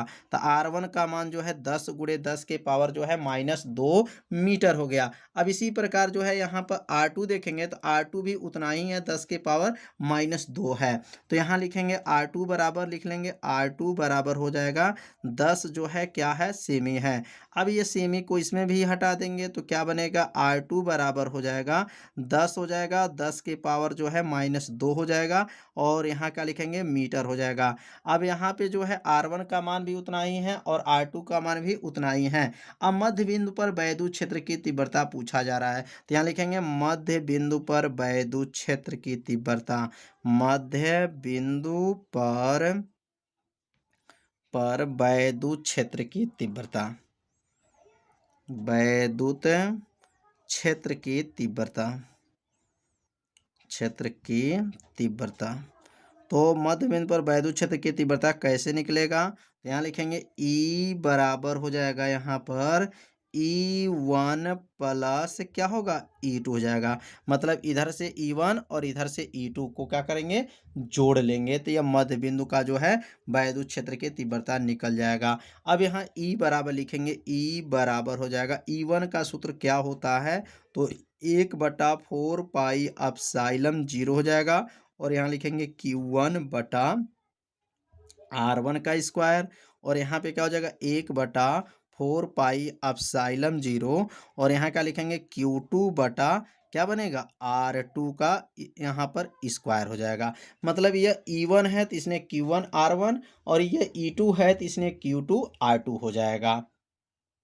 तो अब इसमें से देखेंगे कॉमन क्या ले सकते हैं, तो इसमें से कॉमन जो है 1/4 पाई एप्सिलॉन 0 जो है कॉमन दिखाई दे रहा है, तो E बराबर हो जाएगा, और यहाँ लिखेंगे 1/4 पाई एप्सिलॉन 0 कॉमन हो गया, और यहाँ क्या लिखेंगे Q1 बटा R1 का स्क्वायर प्लस यहाँ क्या हो जाएगा Q2 बटा R2 का स्क्वायर हो जाएगा।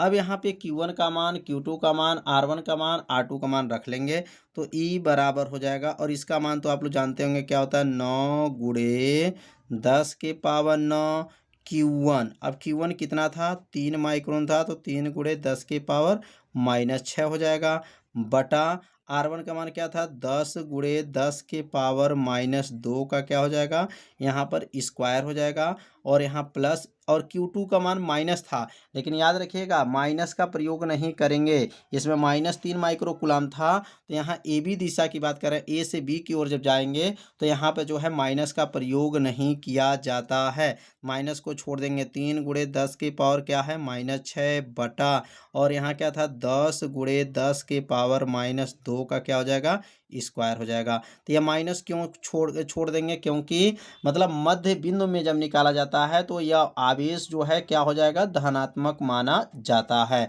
अब यहाँ लिखेंगे ई बराबर हो जाएगा और यहाँ का लिखेंगे 9 गुणे 10 के पावर 9 हो जाएगा।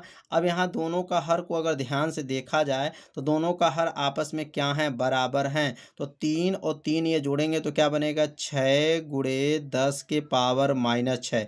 मतलब अगर इसका 10 के पावर -6, 10 के पावर -6 तो 10 के पावर -6 क्या करेंगे, नोट कर लेंगे। इसको घात को जोड़ा नहीं जाता है, क्योंकि बीच में जब प्लस रहता है तो यहाँ पे जितना पावर यहाँ है और जितना पावर यहाँ है यही पावर को यहाँ नोट कर लेंगे और 3 3 जोड़ लेंगे, क्या बनेगा, 6 हो जाएगा बटा। और यहाँ 10 देखें दोनों का हर आपस में क्या है, बराबर है, तो इसने 10 गुणे 10 के पावर -2 के ऊपर क्या घात हो जाएगा, 2 घात हो जाएगा। मतलब दोनों का हर आपस में क्या है, बराबर है। अब यहाँ लिखेंगे ई बराबर होगा 9 में 6 का गुणा करेंगे तो 9 6 के 54 हो जाएगा। 10 के पावर 9 में से 6 घटा देंगे तो 3 घात हो जाएगा बटा हो जाएगा। 10 का वर्ग क्या हो जाएगा, 100 हो जाएगा और 10 के पावर जो है 2 दूना 4 -4 घात हो जाएगा। तो ये अभी लाइन आप लोग को समझ में आ गया होगा। ये 4 घात ऊपर चला जाएगा तो ई बराबर हो जाएगा, ई बराबर 54 गुणे 10 के पावर 3 प्लस 4 घात ऊपर चला गया बटा में क्या हो गया, 100 हो गया। अब 100 यह हो गया 3 घात और 4 4 3 क्या हो जाएगा, 7 हो जाएगा। तो ई बराबर हो जाएगा यहाँ पर, तो 54 यहाँ नोट कर लेंगे, 54 गुणे 10 के पावर 7 बटा 100 हो जाएगा। अब यहाँ पे 100 से भाग जाएगा नहीं, इसलिए एक जीरो जो है इसको क्या करेगा, दे देगा। जब एक जीरो इसको दे देगा तो यह बन जाएगा 540 हो जाएगा और 6 घात हो जाएगा। तो यहाँ पे हल कर लेंगे, ई बराबर हो जाएगा, ई बराबर 540 गुणे 10 के पावर 6 बटा और 100 से भाग कर देंगे। तो जब भाग करेंगे तो क्या आएगा, 5.4 गुणे 10 के पावर 6 हो जाएगा। और इसका मात्रक क्या होता है, तो न्यूटन प्रति क्या होता है, कूलाम होता है। तो ई का मान जो निकल गया 5.4 गुणे 10 के पावर 6 न्यूटन प्रति कूलाम आ गया। तो कैसे जो है मान को निकाला गया है, तो उम्मीद करते हैं आप लोग अच्छे से समझ लिए होंगे कैसे इसको हल किया गया है। तो अब 7 का बी प्रश्न में क्या कहा जा रहा है, यदि 1.5 गुणे 10 के पावर -9 कूलाम परिमाण का कोई ऋणात्मक परीक्षण आवेश इस बिंदु पर रखा जाए। तो यहाँ पर जो आवेश दिया गया है, अब यहाँ लिख लेंगे Q बराबर क्या दिया गया, -1.5 गुणे 10 के पावर -9 कूलाम। क्योंकि यहाँ ऋणात्मक परीक्षण आवेश की बात कहा गया है, इसलिए यहाँ माइनस लगा लेंगे। इस बिंदु पर रखा जाए तो यह परीक्षण आवेश कितने बल का अनुभव करेगा। तो इसमें F बराबर जो है पूछा जा रहा है, तो F बराबर क्या करेंगे, प्रश्नवाचक कर लेंगे। अब F का सूत्र क्या होता है और F बराबर क्या होता है, लिख लेंगे यहाँ पर QE होता है। F बराबर पढ़ेंगे, F बराबर क्या होता है, QE। Q का मान क्या है, -1.5 गुणे 10 के पावर -6 और E का मान जो है 7 A में जो है निकाला गया है। मतलब ए वाले प्रश्न में जो है ई का मान निकाला गया है। तो ई का मान क्या आया था, 5.4 गुणे 10 के पावर 6 आया। कितना आया था, 5.4 गुणे 10 के पावर 6। अब ये 5.4 का गुणा जब 1.5 में करेंगे तो F बराबर हो जाएगा यहाँ -8.1 हो जाएगा और 10 के पावर जो है 6 में से 9 को घटा देंगे तो यहाँ पे बचेगा का घात 3 घात हो जाएगा। अब इसका मात्रक क्या हो जाएगा, तो बल का मात्रक क्या होता है, न्यूटन होता है। तो इसमें दो प्रश्न दिया गया था, 7A और 7 क्या था, B था। और ए में क्या पूछा गया था, तो ई का मान पूछा गया था और बी में किसका मान पूछा गया था, तो एफ का मान पूछा गया था। तो उम्मीद करते हैं आप लोग को यह अच्छे से समझ में आ गया होगा। दो आवेश, पहला आवेश का नाम क्या है, QA का मान क्या है, 2.5 गुणे 10 के पावर -7 कूलाम तथा QB का मान क्या है, -2.5 गुणे 10 के पावर -7 कूलाम क्रमशः दो बिंदुओं। पहला बिंदु ए का मान दिया गया 0,0, -1.5 सेमी तथा बी का मान दिया गया 0,0, प्लस जो है 15 सेमी पर अवस्थित है। निकाय का कुल आवेश तथा वैद्युत द्विध्रुव क्या है। तो इसमें दो प्रश्न पूछा जा रहा है। अब इसको कैसे हल किया जाएगा, तो यहाँ पे लिखेंगे सबसे पहले हल, और हल लिखने के बाद से जो है यहाँ पर जो है अब एक सरल रेखा खींचेंगे। जैसे अब एक सरल रेखा में जो है यहाँ पर बीचों बीच में जो है एक मध्य बिंदु होता है। क्या होता है? मध्य बिंदु। अब यहाँ से ऊपर जाने पर धनात्मक होता है, नीचे जाने पर क्या होता है? ऋणात्मक होता है। और यहाँ पर मान क्या दिया गया? धनात्मक में 0, क्या है? 15 ऊपर प्लस हो जाएगा, नीचे क्या हो जाएगा? 0, जो है यहाँ 15 नहीं है, यहाँ पर जो है 15 ही दिया गया है। यह जो मान दिया गया है 15 है, 1.5 नहीं है, ध्यान दीजिएगा 15 सेमी। अब यहाँ पे 0, माइनस जो है 15 हो जाएगा। अब यहाँ से जो है टोटल या ऊपर दूरी और नीचे टोटल दूरी कितनी दूरी पर है, और यहाँ पर एक आवेश है, इस आवेश का नाम रखा जाएगा, अब यह क्यूबी हो जाएगा। क्या हो जाएगा? यह क्यूबी हो गया। और यह जो मान हो जाएगा इसको कहेंगे क्यू ए हो जाएगा।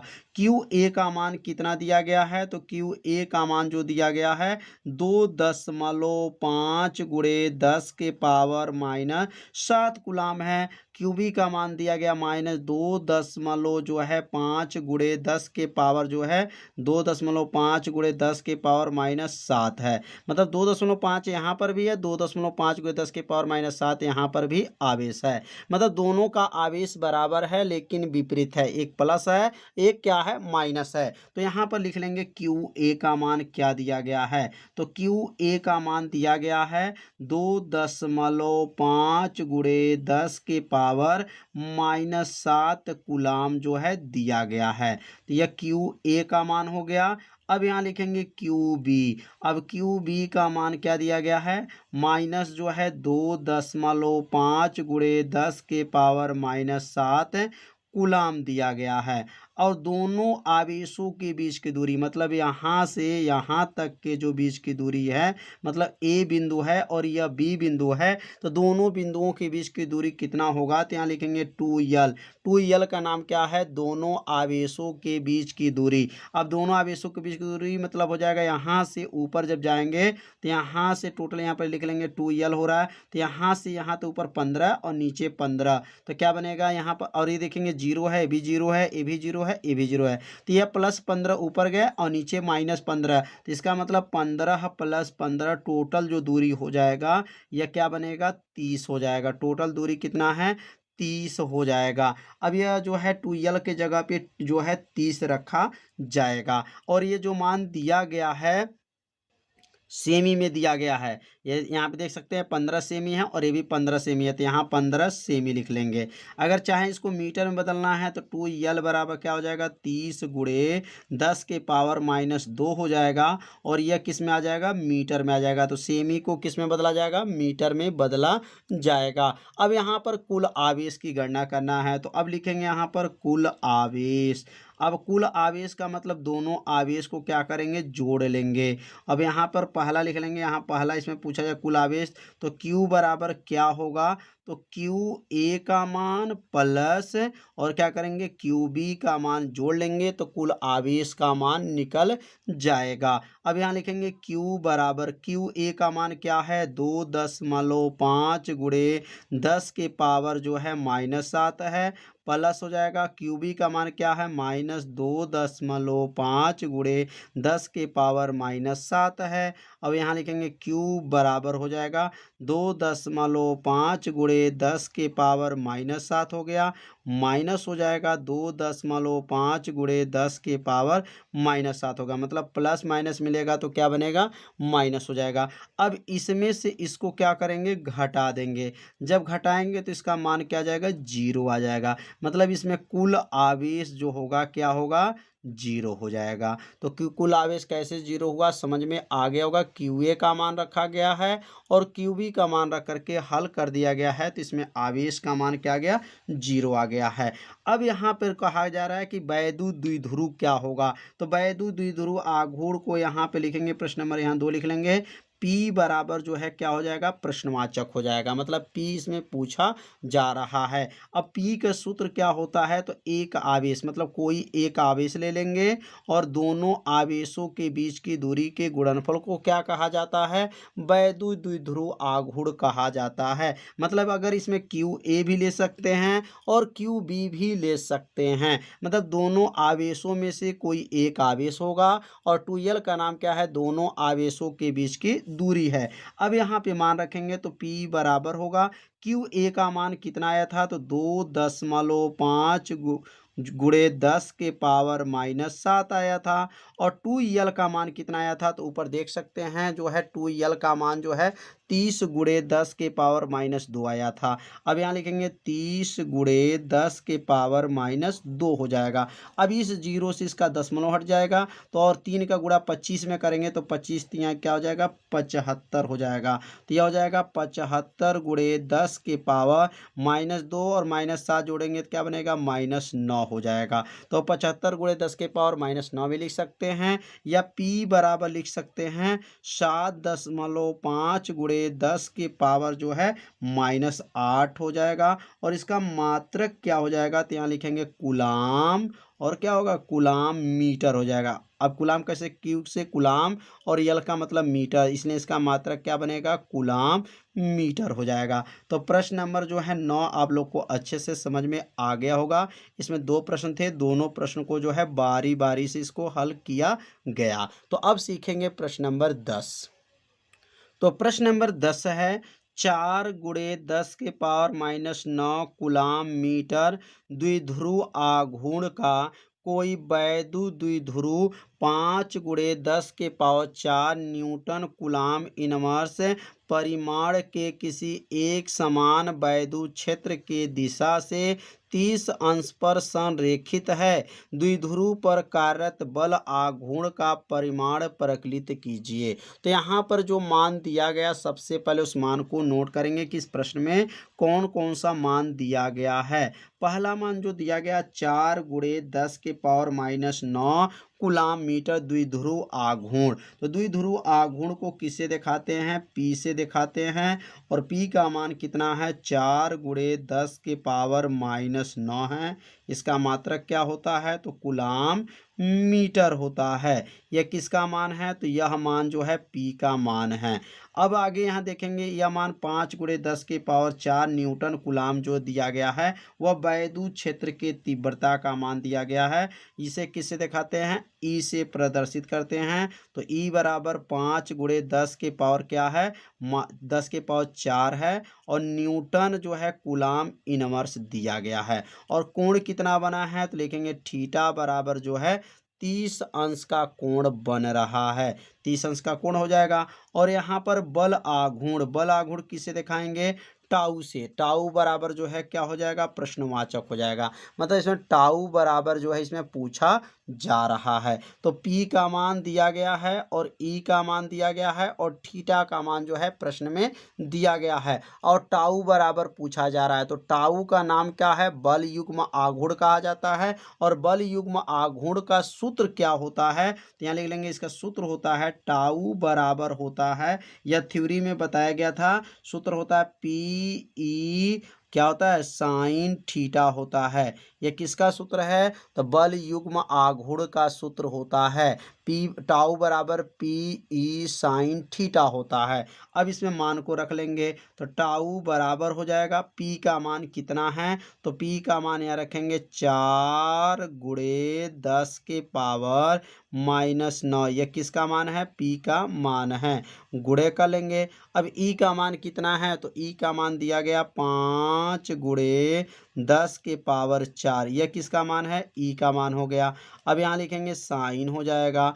थीटा का मान कितना दिया गया, तो थीटा का मान 30 अंश दिया गया है। तो यहाँ पर P का मान, E का मान और थीटा का मान को क्या किया गया है, रख लिया गया है। अब यहाँ टाउ बराबर क्या होगा, 5 में 4 का गुणा करेंगे तो 5 चौको 20 हो जाएगा, 20 हो गया। और यहाँ 10 के पावर क्या बनेगा, 4 में से 9 को घटा देंगे तो 4 में से जब 9 घट जाएगा तो बचेगा यहाँ पर माइनस क्या होगा, 5 हो जाएगा। और साइन 30 अंश, अब साइन 30 अंश त्रिकोण त्रिकोणमिति में पढ़े होंगे sin 30 अंश का मान होता है 1/2। तो बायोलॉजी वाले जो विद्यार्थी होते हैं वह क्लास 10 में त्रिकोणमिति में पढ़े होंगे कि sin 30 अंश का मान क्या होता है 1/2 होता है। अब ये 2 से जो है इसको काट देंगे, 20 को काट देंगे, कितने बार में जाएगा 10 बार में जाएगा। अब क्या बनेगा टाउ बराबर हो जाएगा, अब यहाँ लिखेंगे 10 गुणे 10 के पावर माइनस क्या होगा 5 हो जाएगा। अब यहाँ 10 के पावर यहाँ पे कितना है 1 है। अब एक घात में से 5 घात को क्या करेंगे घटा देंगे। जब एक घात में से 5 घात घट जाएगा तो टाउ बराबर हो जाएगा 10 के पावर जो है क्या बनेगा -4 हो जाएगा। और टाउ का मात्रक क्या होता है, तो टाउ का मात्रक होता है न्यूटन और क्या होता है मीटर होता है। तो यह प्रश्न नंबर जो है 10 जो है आप लोग को अच्छे से समझ में आ गया होगा कि कैसे इसको हल किया गया है। तो आप सभी विद्यार्थी इसे अपने कॉपी में जरूर नोट कीजिए जिससे आपको अच्छे से समझ में आ जाएगा। जाने पर कोई पॉलीथीन का टुकड़ा 3 गुणे 10 के पावर -7 कूलाम के ऋण आवेश से आवेशित पाया जाता है। तो इसमें पहला क्वेश्चन है स्थानांतरित किस पदार्थ से किस पदार्थ में इलेक्ट्रॉनों की संख्या आंकलित कीजिए। तो इस प्रश्न में जो है इलेक्ट्रॉनों की संख्या की गणना करना है। तो सबसे पहले लिखेंगे यहाँ पर हल, और हल लिखने के बाद से देखेंगे प्रश्न में क्या मान दिया गया है। तो यह 3 गुणे 10 के पावर -7 जो दिया गया है यह जो है आवेश का मान है। तो आवेश को किसे प्रदर्शित करेंगे Q से। Q बराबर हो जाएगा 3 गुणे 10 के पावर -7 क्या हो जाएगा कूलाम।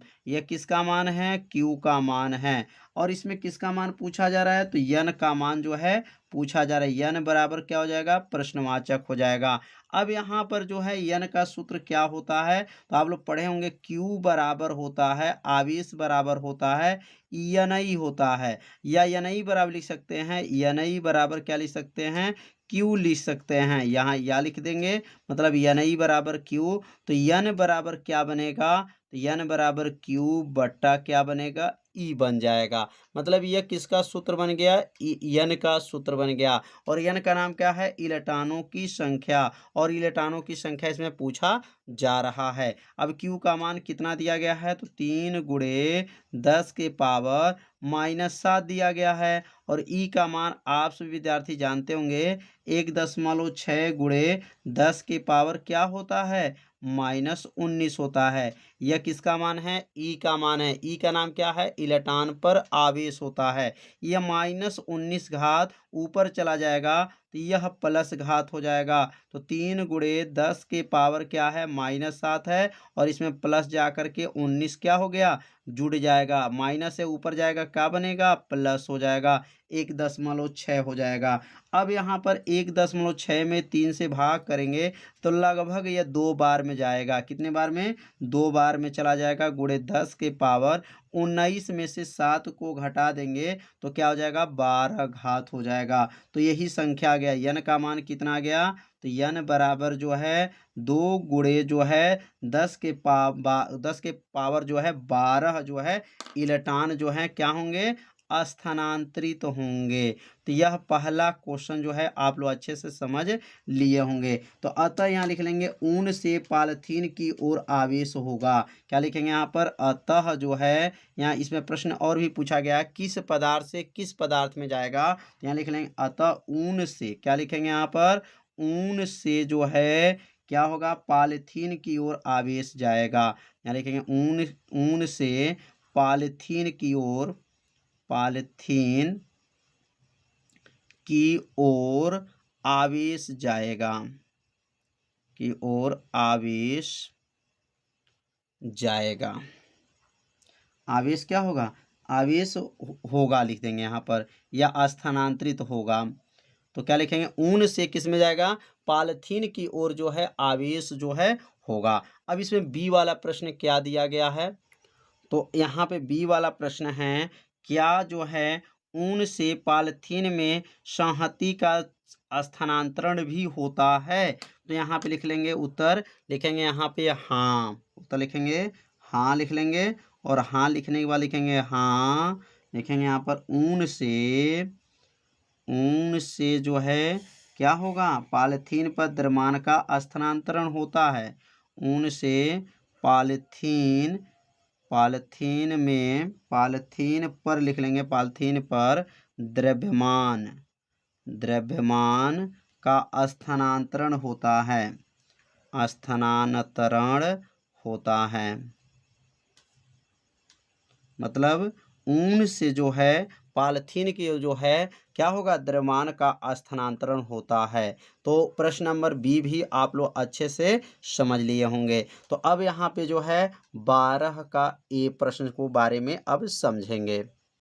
तो 12 का पहला प्रश्न है, दो विद्युत रोधी आवेशी तांबे के गोले ए तथा बी के केंद्रों के बीच की दूरी 50 सेमी है। यदि दोनों गोलों पर पृथक पृथक आवेश 6.5 गुणे 10 के पावर -7 जो है कूलाम है, तो इसमें पारस्परिक स्थिर वैद्युत प्रतिकर्षण बल कितना होगा। तो यहाँ पे जो है दिया गया है, जो है दो बिंदु, दो गोले हैं। तो यहाँ पहला गोला जो है ए है और दूसरा गोला जो दिया गया है वह बी है।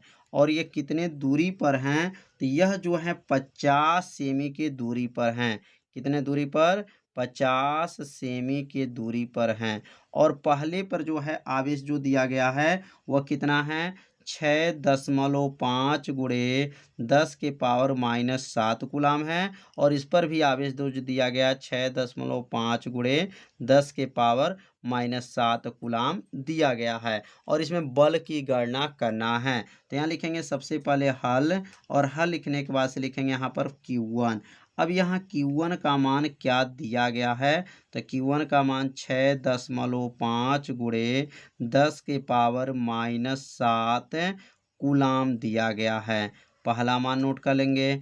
अब यहाँ लिखेंगे Q2 बराबर कितना दिया गया है, तो 6.5 गुणे 10 के पावर -7 कूलाम दिया गया है।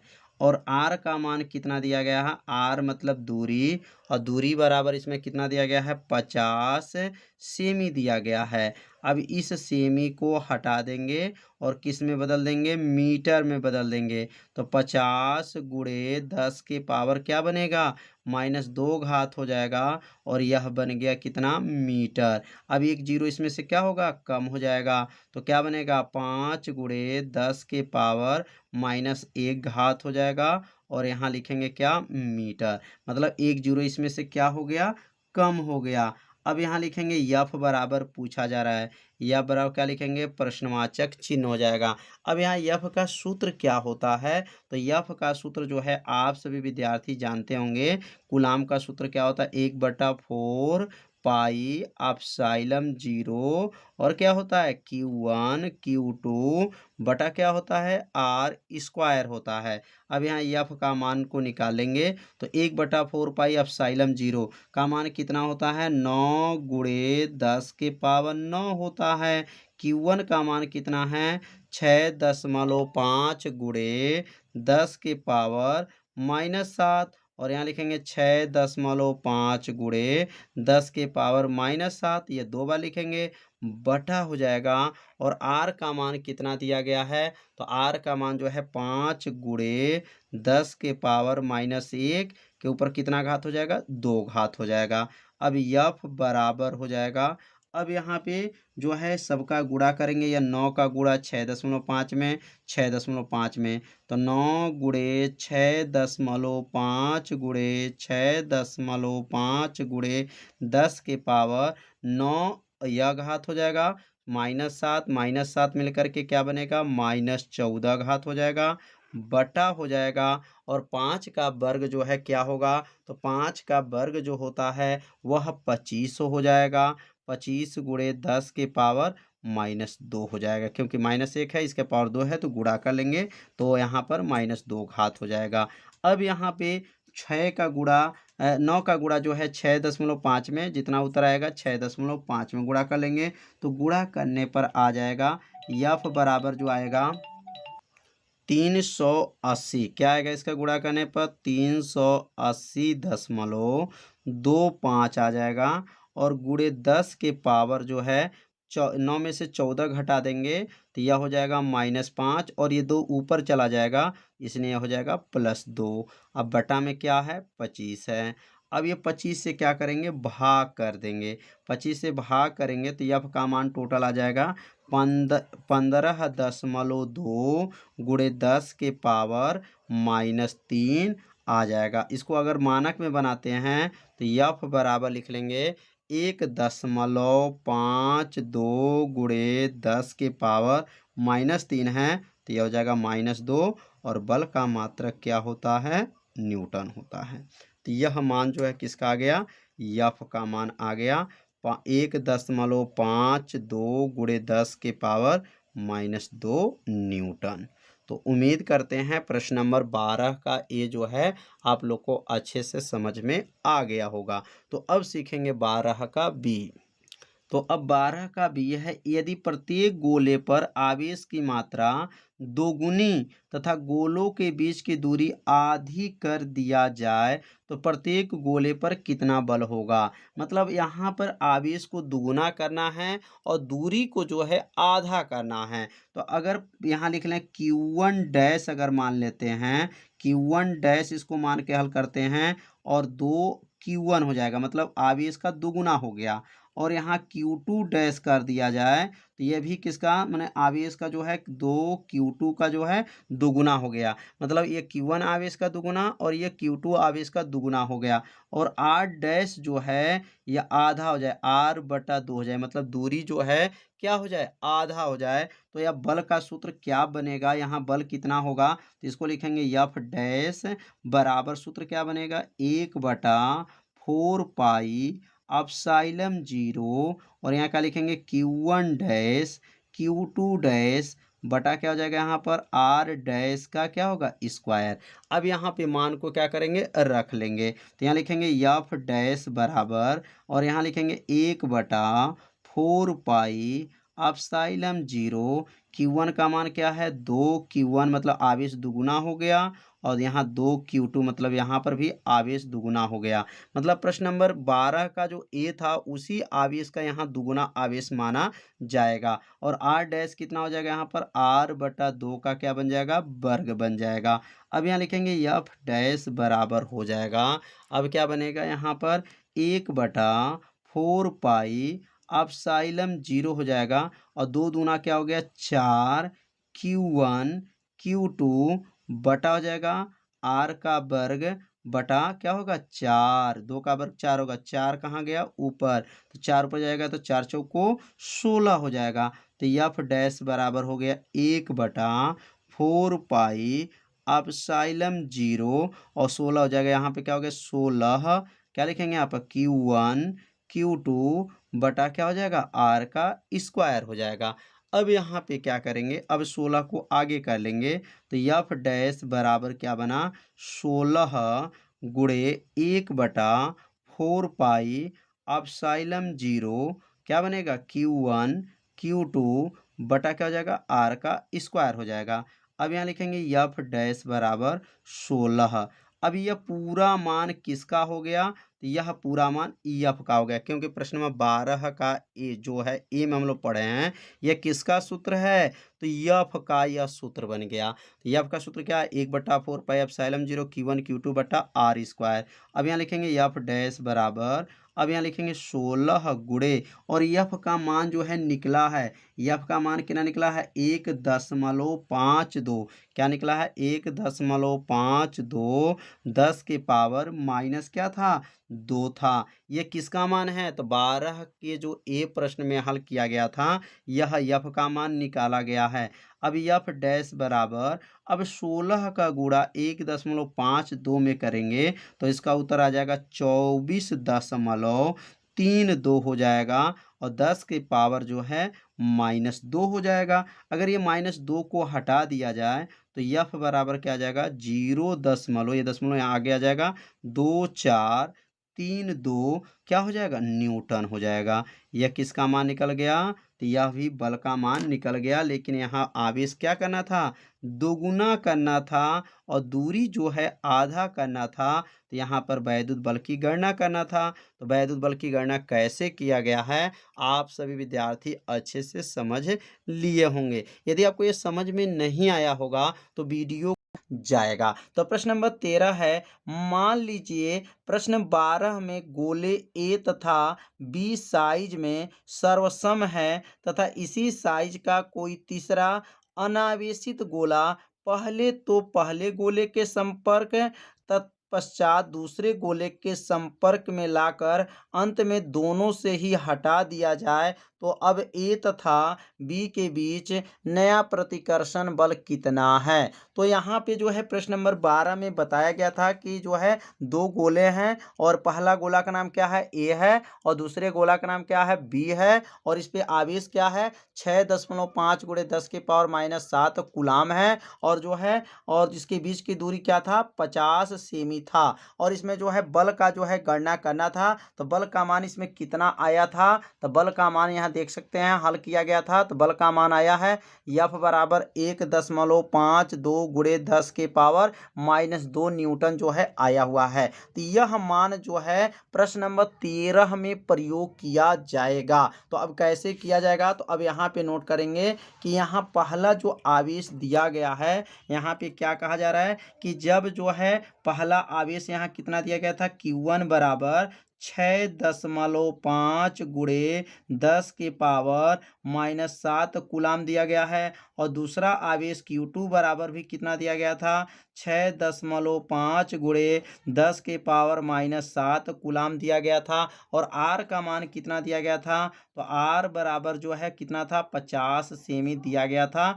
यह प्रश्न नंबर किस में दिया गया था, 12 में दिया गया था। और F का मान कितना निकला था, तो F का मान 1.52 × 10⁻, क्या आया था -2 न्यूटन आया था। यह किसका मान है, तो F का मान, और यह पूरा मान जो है किस में दिया गया था, प्रश्न नंबर 12 में दिया गया था। अब यहाँ पे क्या कहा जा रहा है कि यहाँ पर ए तथा बी साइज में सर्वसम, सर्वसम मतलब क्या होता है, बराबर, सर्वसम मतलब सब कुछ क्या हो उसका बराबर हो। अब यहाँ पे सर्वसम होने के बाद से इसी साइज का कोई तीसरा अनावेशित गोला पहले तो पहले गोले से संपर्क, मतलब पहले गोले से संपर्क करेगा, उसके बाद से जो है दूसरे गोले से संपर्क करेगा। अब यहाँ संपर्क होने के बाद से जो है अब यहाँ पे जो है उस संपर्क को हटा दिया जाएगा तो कितना प्रतिकर्षण बल लगेगा। तो यहाँ लिख लेंगे दो गोले, लिख लेंगे यहाँ पे दो गोले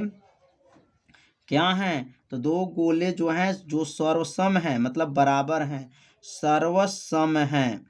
सर्वसम मतलब क्या होता है, सब कुछ उसका क्या है बराबर है, सर्वसम है। उस पर तीसरा गोला लिखेंगे यहाँ पर, उस पर तीसरा गोला, पर तीसरा, उस पर लिखेंगे क्या, तीसरा गोला संपर्क में, तीसरा गोला संपर्क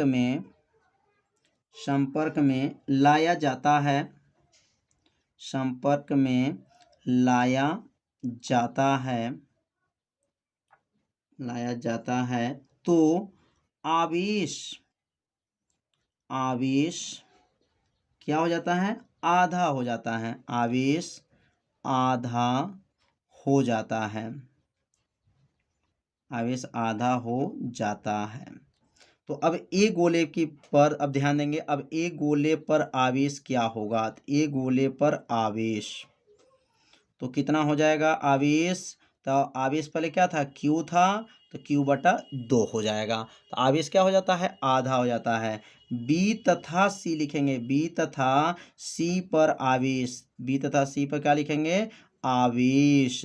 तो इस पे कितना आवेश होगा, पहले आवेश क्या था Q था, और Q का कितना हो गया इसका आधा, मतलब यहाँ Q/2 का क्या कर देंगे, आधा कर देंगे। मतलब यह B के लिए आवेश और इसका आधा जो है Q/2 आवेश का क्या कर देंगे, आधा कर लेंगे। जैसे यहाँ पर जो है A गोला है और यहाँ पे क्या है B गोला है और यहाँ पे क्या है यहाँ पे जो है बिंदु जो है इसके टोटल इसके बीच की दूरी कितनी है 50 सेमी है। इसकी टोटल बीच की दूरी क्या है 50 सेमी है। तो एक बार ए के लिए और एक बार किसके लिए बी के लिए। तो ए पर आवेश क्या बनेगा q/2। कब होगा जब दो गोले सर्वसम होंगे मतलब बराबर होते हैं। तीसरा गोला जब संपर्क में लाया जाता है तो इसका आवेश कितना हो जाता है आधा हो जाता है। और इसका आवेश मतलब इस आवेश को लेकर के और सी वाला आवेश को जो है तीसरा गोला जो आवेश का लेकर के आधा का कर देंगे आधा कर लेंगे। अब यहाँ पे जो है 2 में q का गुणा करेंगे तो क्या बनेगा यहाँ पर 2q हो जाएगा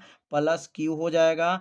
बटा में नीचे क्या है 2 है और बटा में क्या है यहाँ पर 2 है। यह 2 है और ये भी बटा में 2 है। अब कितना होगा 2q aq मिलकर के क्या बनेगा 3q। अब बटा में क्या हो गया 4 हो गया। तो यहाँ पे जो है पहला आवेश इसको कहेंगे q1 और इसको कहेंगे क्या कहेंगे q2। अब बल पूछा जा रहा है कि बल F1 इसको F डैश कर लेंगे। F डैश बराबर क्या हो जाएगा प्रश्नवाचक हो जाएगा। अब यहाँ F डैश का सूत्र क्या बनेगा तो F डैश का सूत्र होगा 1/4 पाई एप्सिलॉन 0 और यहाँ लिखेंगे क्या q1 और यहाँ क्या होगा q2 बटा क्या हो जाएगा r का स्क्वायर होगा। तो यहाँ लिखेंगे F डैश बराबर 1/4 पाई एप्सिलॉन 0। q1 का मान क्या है तो q1 का मान जो है q/2 है और q2 का मान क्या है 3q बटा जो है कितना है 4 है बटा में क्या है r स्क्वायर है। अब यहाँ 3 जो है ऊपर है और 4 दूनी 8 मतलब यह आगे आ जाएगा। तो F डैश बराबर क्या हो जाएगा तो F डैश बराबर यहाँ लिख लेंगे 3/8 हो गया गुणे क्या हो जाएगा 1 अब 3 कहाँ से आ गया यह 3 हो गया 4 दूनी 8 हो गया 1 क्या है 4 पाई एप्सिलॉन 0 हो जाएगा। और यहाँ क्या लिखेंगे q गुणे q बटा क्या हो जाएगा r का स्क्वायर हो जाएगा। अब यहाँ लिखेंगे F डैश बराबर यह पूरा मान किसका सूत्र हो गया तो यह बल का सूत्र है। गुरुत्व जो वैद्युत बल का सूत्र क्या होता है 1/4 पाई एप्सिलॉन 0 जो यहाँ पर पहला गोला है और ये दूसरा गोला का आवेश बटा r स्क्वायर मतलब यह पूरा सूत्र किसका है 3/8 हो जाएगा। और यहाँ लिखेंगे F का सूत्र बन जाएगा। किसका सूत्र बन गया F का सूत्र बन जाएगा। अब यहाँ पे लिखेंगे F डैश बराबर हो गया 3/8 हो गया और F का मान जो है निकला हुआ है प्रश्न नंबर 12 में। यहाँ देख सकते हैं प्रश्न नंबर 12 में जो है F का मान निकाला गया था 1.52 गुणे 10 के पावर -2 होता है। तो अब यहाँ पे जो है रख लेंगे यहाँ पर F का मान 1.52 गुणे 10 के पावर क्या है -2 हो जाएगा। तो यह किसका मान है तो यह वैद्युत बल का मान जो है। और यहाँ पे जो सूत्र बनाए टोटल यहाँ से लेकर के यह पूरा सूत्र जो है किसका सूत्र है F का सूत्र है। अब यहाँ पर 3 से गुणा करेंगे और 8 से क्या करेंगे भाग कर देंगे। तो अब यहाँ पे 3 से जो है 1.52 में गुणा करेंगे तो यह आ जाएगा यहाँ पे लिख लेंगे। अब इसके नीचे आप लोग लिख लीजिएगा F डैश बराबर 4.56 गुणे 10 के पावर -2 अब भागा में क्या है 8 है। अब यहाँ लिखेंगे F डैश बराबर हो जाएगा और F डैश जब यहाँ पे जो है अब किससे भाग कर देंगे 8 से क्या करेंगे भाग करेंगे। तो 8 से भाग देने पे क्या आ जाएगा 0 दशमलव क्या लिखेंगे 0.57 गुणे 10 के पावर -2 हो जाएगा। ये आप लिख सकते हैं यहाँ पर इम्प्लाइड लिख करके कि F डैश बराबर हो जाएगा 5.7 गुणे 10 के पावर -3 लिख सकते हैं। मतलब एक स्थान दशमलव इसका अब -2 मिलके -3 हो जाएगा और इसका मात्रक क्या हो जाएगा न्यूटन हो जाएगा। तो उम्मीद करते हैं आप लोग को यह प्रश्न आप लोग को अच्छे से समझ में आ गया होगा। यदि आपको समझ में नहीं आया होगा तो आप सभी विद्यार्थी जरूर कमेंट कीजिएगा। तो अब अगला प्रश्न सीखेंगे प्रश्न नंबर 14। तो प्रश्न नंबर 14 है चित्र में किसी एक समान स्थिर वैद्युत क्षेत्र में 3 आवेशित कणों के पद चिन्ह जो है दर्शाए गए हैं। तीनों आवेशों के चिन्ह लिखिए। इनमें से किस कण का आवेश संहति अनुपात Q/m जो है अधिकतम है। तो यहाँ पर जो है पद चिन्ह का जो है बताना है कि मतलब कौन से इस पे आवेश हैं। मतलब 1 पर 2 पर और 3 पे बताना है कौन से आवेश हैं। तो ध्यान देंगे जो आवेश जो है धनात्मक दिशा की ओर जाता है उस पर आवेश जो होता है ऋण आवेश होता है, और जो ऋण आवेश की ओर जाता है तो उस पे जो आवेश होता है वह धन आवेश होता है। तो याद रखिएगा, लिख सकते हैं मतलब कि पहला जो होता है, पहला और दूसरा जो है यह धनात्मक की ओर है, अतः उस पर जो है ऋणात्मक आवेश होगा। तो लिखेंगे यहाँ पर पहला आवेश, लिखेंगे यहाँ पर आवेश 1, आवेश क्या लिखेंगे 1, तथा आवेश 2, आवेश क्या लिखेंगे यहाँ पर आवेश 2 पर लिखेंगे, आवेश 2 पर क्या लिखेंगे ऋण आवेश होगा, ऋणावेश होगा। अब क्यों आवेश होगा? क्योंकि वह धन की ओर जा रहा है, इसलिए उस पर जो है ऋणा आवेश होगा, यहाँ लिख लेंगे। और तीसरा भी क्या लिखेंगे, आवेश जो है 3 जो लिखेंगे, आवेश 3 यह किधर जा रहा है? तो आवेश 3 जो है वह ऋण आवेश की ओर जा रहा है, इसलिए उस पर जो है क्या होगा धन आवेश होगा। तो लिखेंगे आवेश 3 जो है कि ऋण धन आवेश होगा, क्या होगा धन आवेश होगा। लिख लेंगे क्योंकि आवेश होगा क्योंकि वह किधर जा रहा है ऋण आवेश की ओर जा रहा है, ऋणावेश की ओर जा रहा है, ऋणावेश की ओर क्या है जा रहा है। तो समझ में आ गया होगा। फर्स्ट ए और सेकंड जो है, फर्स्ट है जो आवेश और सेकंड आवेश जो है उस पर क्या है ऋणावेश है। और ऋणावेश क्यों है? क्योंकि वह धनात्मक की ओर जा रहा है, इसलिए वह ऋणावेश होगा। और जो आवेश 3 है वह धनात्मक होगा, क्योंकि वह ऋणावेश की ओर जा रहा है। मतलब जब माइनस की ओर जाएगा तो उस पर धनात्मक रहेगा, जो धनात्मक की ओर जाएगा उस पर ऋण आवेश होता है। अब इसमें दिया गया है इनमें से किस कण का आवेश संहतीय अनुपात Q/m जो है अधिकतम है। तो यहाँ लिख लेंगे आवेशित कण, लिखेंगे यहाँ पर आवेशित कण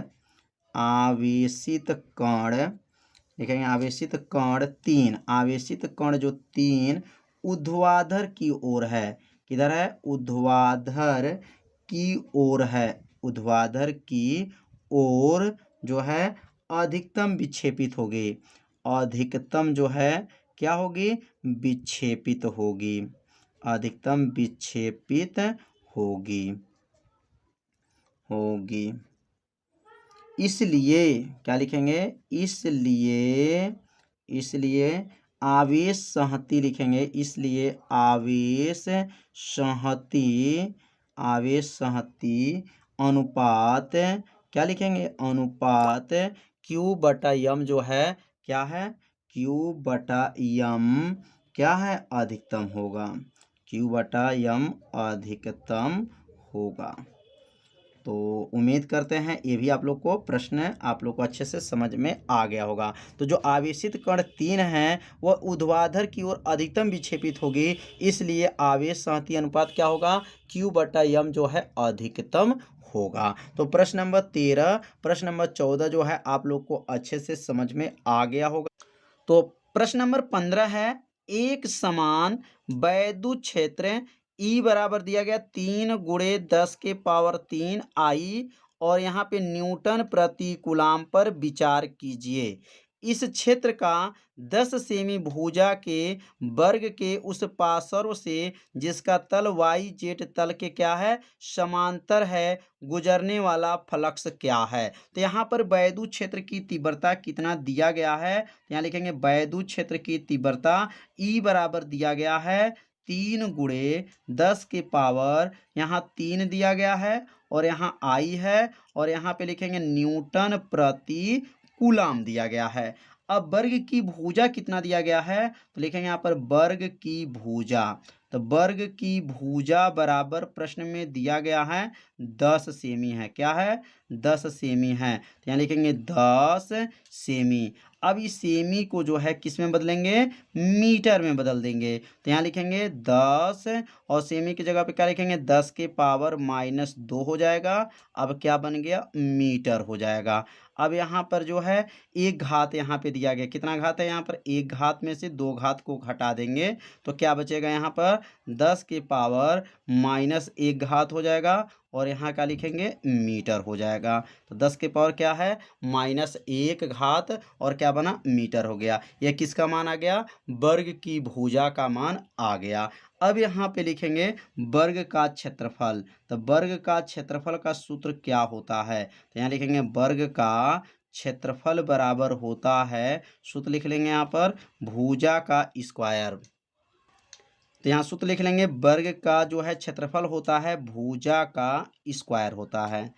अब यहाँ भुजा का मान क्या आया है, तो भुजा का मान जो है 10 के पावर -1 आया है। अब पावर क्या हो जाएगा 2 घात हो जाएगा। तो -1 का गुणा जब 2 में करेंगे तो क्या बन जाएगा 10 के पावर जो है -2 हो जाएगा। और क्षेत्रफल का मात्रक क्या होता है मीटर का स्क्वायर होता है। यहाँ पे किसका मान निकालिए वर्ग का क्षेत्रफल का मान निकल गया।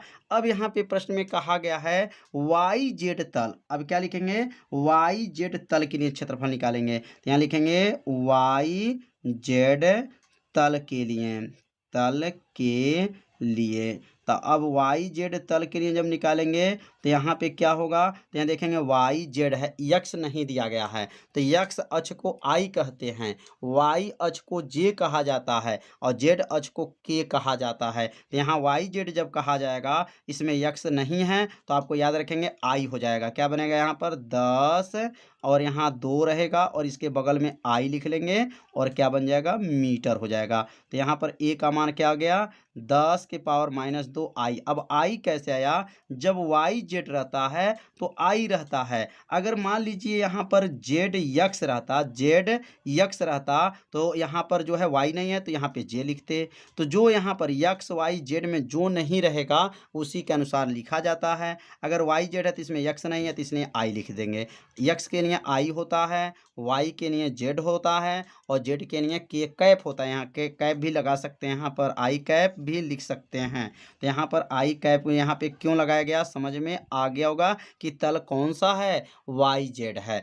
अब यहाँ पर फलक्स पूछा जा रहा है। फलक्स किससे दिखाएंगे फाई से, और फाई बराबर जो है इसमें सूत्र क्या होता है आप सभी विद्यार्थी जानते होंगे। तो यहाँ पर समांतर की बात भी कहा गया है तो इसलिए थीटा के जगह पर 0 अंश लिखेंगे। क्या लिखेंगे 0 अंश हो जाएगा। और फाई ई बराबर क्या हो जाएगा प्रश्नवाचक हो जाएगा। अब फाई ई का सूत्र क्या होता है, तो फाई ई बराबर सूत्र होता है फाई ई बराबर हो जाएगा यहाँ पर ई ए कास थीटा होता है। क्या होता है ई ए कास थीटा होता है। अब ई का मान क्या दिया गया था, तो 3 गुणे 10 के पावर 3 दिया गया था और यहाँ क्या हो जाएगा आई हो जाएगा। और ए का मान क्या दिया गया था 10 के पावर -2 जो है आई दिया गया है और यहाँ लिखेंगे कास हो जाएगा और थीटा का मान 0 अंश दिया गया है। अब यहाँ आई में जब आई का गुणा करेंगे तो बनेगा आई स्क्वायर हो जाएगा और आई स्क्वायर का मान 1 होता है। तो इसको कैसे लिख लेंगे, अब यहाँ लिखेंगे 3 गुणे 10 के पावर ये -3 घात में से 2 घात को घटा देंगे तो 1 घात हो जाएगा और यहाँ का लिखेंगे आई स्क्वायर हो जाएगा क्योंकि आई में आई का गुणा करेंगे तो आई स्क्वायर हो जाएगा। और काश जो है 0 अंश का मान क्या होता है, तो काश 0 अंश का मान 1 होता है। अब यहाँ लिखेंगे 3 हो गया और 10 के पावर 1 का मतलब 10 हो जाएगा और आई स्क्वायर का मान क्या होता है 1 होता है और गुणे बगल में 1 हो जाएगा। सबका गुणा कर लेंगे तो 30 आ जाएगा। क्या आ जाएगा 30 हो जाएगा। और इसका मात्रक क्या होता है, तो इसका मात्रक जो होता है न्यूटन, क्या होता है न्यूटन मीटर का स्क्वायर होता है, न्यूटन मीटर का स्क्वायर। और जो है प्रति क्या होता है कूलाम होता है। ये किसका मात्रक होता है, तो फाई जो है ई का जो है मात्रक होता है। तो 15 ए जो है आप लोग को अच्छे से समझ में आ गया कैसे इसको हल किया गया है। तो इसे अपने कॉपी में क्या कीजिए जरूर नोट कर लीजिए। तो प्रश्न नंबर 15 का जो बी है, प्रश्न नंबर 15 का बी क्वेश्चन क्या है, इसी वर्ग से, मतलब जो वर्ग पहले था वही वर्ग है, इसी वर्ग से गुजरने वाला फ्लक्स कितना है। मतलब फ्लक्स इसमें भी पूछा जा रहा है, इसके तल का अभिलंब यक्स अक्ष से 60 अंश का कोण बनाता है। उसमें कोण जो है 15 का ए में 0 अंश का कोण बना था और इसमें कोण कितना है 60 अंश का कोण बना है। मतलब जो मान उसमें था सेम मान इसमें रहेगा, खाली कोण बदल गया है। तो ई का मान कितना था 3 गुणे 10 के पावर पावर -3 था और यहाँ आई था न्यूटन प्रति कूलाम था। और क्षेत्रफल कितना आया था, तो क्षेत्रफल जो था 10 के पावर क्या था माइनस जो है 2 था यहाँ पर, और यहाँ पे जो ये +3 था, याद रखिएगा ये +3 है। यहाँ 3 × 10 के पावर ये 3 जो घात दिया गया है प्लस में है, और क्षेत्रफल दिया गया था 10 के पावर -2 जो है आई था, और क्या था मात्रक मीटर का स्क्वायर है। बस कोण बदल गया इसमें, पहले कोण 0 था, अब कोण जो है 60 अंश का हो गया है। और इसमें चुंबकीय वैद्युत फ्लक्स पूछा जा रहा है। वैद्युत फ्लक्स किससे दिखाएंगे, फाई ई से, और फाई ई बराबर क्या करेंगे प्रश्नवाचक हो जाएगा। अब फाई ई का सूत्र क्या होता है, तो अब यहाँ फाई ई का सूत्र लिख लेंगे। तो फाई ई का सूत्र होता है, फाई ई बराबर क्या होता है ई ए काश थीटा होता है। और यहाँ ई का मान क्या दिया गया है 3 × 10 के पावर 3 दिया गया है, और ए का मान क्या दिया गया है, यहाँ पर आई चाहे तो आई भी लिख सकते हैं, आई भी है 3 × 10 के पावर 3, यहाँ आई हो गया, गुणे कर लेंगे 10 के पावर -2 जो है आई हो जाएगा, काश कितना अंश हो जाएगा 60 अंश हो जाएगा। अब यहाँ पे जो है इसको हल करेंगे तो पहले 3 लिखेंगे, 10 के पावर 3 घात में से 2 घात को क्या करेंगे घटा देंगे। अब 3 घात में से जब 2 घात को घटाएंगे तो कितना घात हो जाएगा, यहाँ पर 1 घात होगा, और आई में आई का गुणा करेंगे तो यह बन जाएगा आई²। और काश 60 अंश का मान क्या होता है, तो काश 60 अंश का मान 1/2 होता है। अब 30 यहाँ पे 3 में 10 का गुणा कर लेंगे तो 30 हो जाएगा, 30 और आई² का मान 1 हो गया, गुणे 1/2 हो जाएगा। 2 से जो है 30 को काट देंगे, क्या बनेगा 15, 15 × 15, तो यहाँ क्या हो जाएगा 15 हो जाएगा। तो फाई ई का मान क्या आ गया 15 आ गया। और इसका मात्रक क्या है, तो इसका मात्रक तो आप जान ही गए होंगे, इसका मात्रक क्या होता है न्यूटन होता है, मीटर का स्क्वायर होता है, और क्या होता है प्रति कूलाम होता है। तो प्रश्न नंबर 15A और 15B में क्या है, बस कोण का अंतर है, उसमें 0 अंश दिया गया था और इसमें 60 अंश दिया गया है, बस कोण का ही बस जो है इसमें अंतर दिया गया है। सेम क्वेश्चन है जो है, आपका आंसर जो है जैसे उसको लगाया गया है वैसे इसको भी लगाया गया है, बस उसमें 30 आया था और इसमें 15 आया है। तो प्रश्न नंबर 15 का ए, प्रश्न नंबर 15 का बी आप लोग को अच्छे से समझ में आ गया होगा। तो अब सीखेंगे प्रश्न नंबर 16। प्रश्न नंबर 15, अब देखिए प्रश्न नंबर 15 का भी इसमें भी प्रयोग है। तो प्रश्न 15 में दिए गए एक समान वैद्युत क्षेत्र का 20 सेमी भुजा के किसी घन से जो इस प्रकार विन्यासित है कि उसके फ्लक्स निर्देशांक तलों के क्या है समांतर है, कितना नेट फ्लक्स गुजरेगा। तो यहाँ पर भी वैद्युत फ्लक्स की गणना करना है, और यहाँ पर बस क्या है इसमें जो है भुजा का मान 20 सेमी दिया गया है और उसमें भुजा का मान 10 सेमी दिया गया है। तो यहाँ पर जो सबसे पहले लिखेंगे ई का मान जो दिया गया है, ई बराबर कितना दिया गया है, तो 3 × 10 के पावर क्या था 3 था, और यहाँ पर आई है न्यूटन प्रति कूलाम है। और यहाँ लिखेंगे वर्ग की भुजा, तो वर्ग की भुजा कितना दिया गया है, तो वर्ग की भुजा जो दिया गया है इसका मान इसमें कितना सेमी है 20 सेमी है। और प्रश्न नंबर 15 में जो है 10 सेमी दिया गया था, इसमें कितना है 20 सेमी है, और समांतर कहा गया। तो समांतर मतलब यहाँ लिखेंगे थीटा बराबर लिख लेंगे। तो यहाँ पे दिया गया है निर्देशांक तलों के समांतर। जब निर्देशांक तलों के समांतर कहा जाएगा तो यहाँ पे जो है थीटा बराबर याद रखेंगे 90 अंश रखेंगे। क्या है फलक निर्देशांक तलों के, मतलब निर्देशांक तल कैसे बनते हैं ऐसे, मतलब एक्स एच हो गया या वाई एच हो गया और यह जेड एच हो गया। इसको एक्स बोलते हैं, इसको वाई बोलते हैं और इसको जेड बोलते हैं। तो यहाँ कितने अंश का कोण बना है 90 अंश का कोण बना है, इसलिए थीटा के जगह पे क्या लिखेंगे 90 अंश हो जाएगा। अब यहाँ पर फाई ई बराबर क्या होगा, फाई ई बराबर जो है प्रश्नवाचक हो जाएगा।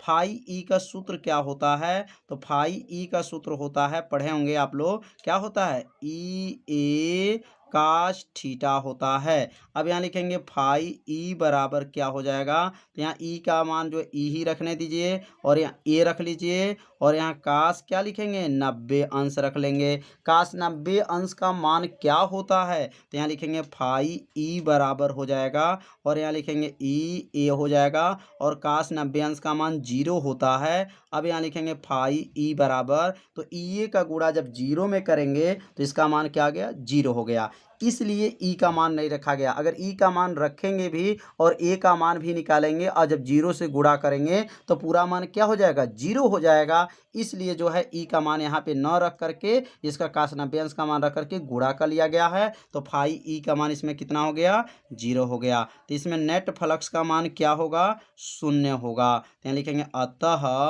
अतः लिख लेंगे और नेट फ्लक्स का मान जो है क्या होगा 0 होगा। नेट फ्लक्स का मान क्या है 0 होगा, 0 होगा। तो कैसे 0 हुआ समझ में आ गया होगा, बहुत सरल भाषा में जो है बताया जा रहा है जिससे आपको अच्छे से समझ में आ जाए। तो आज का ये वीडियो कैसा लगा आप सभी विद्यार्थी जरूर कमेंट कीजिएगा, वीडियो को लाइक कर दीजिएगा और चैनल पे यदि आप पहली बार आए होंगे तो चैनल को सब्सक्राइब जरूर कर लीजिएगा। तो आज का वीडियो इतना ही रहेगा, मिलते हैं अब अगले भाग में, तब तक के लिए सभी विद्यार्थियों को नमस्कार।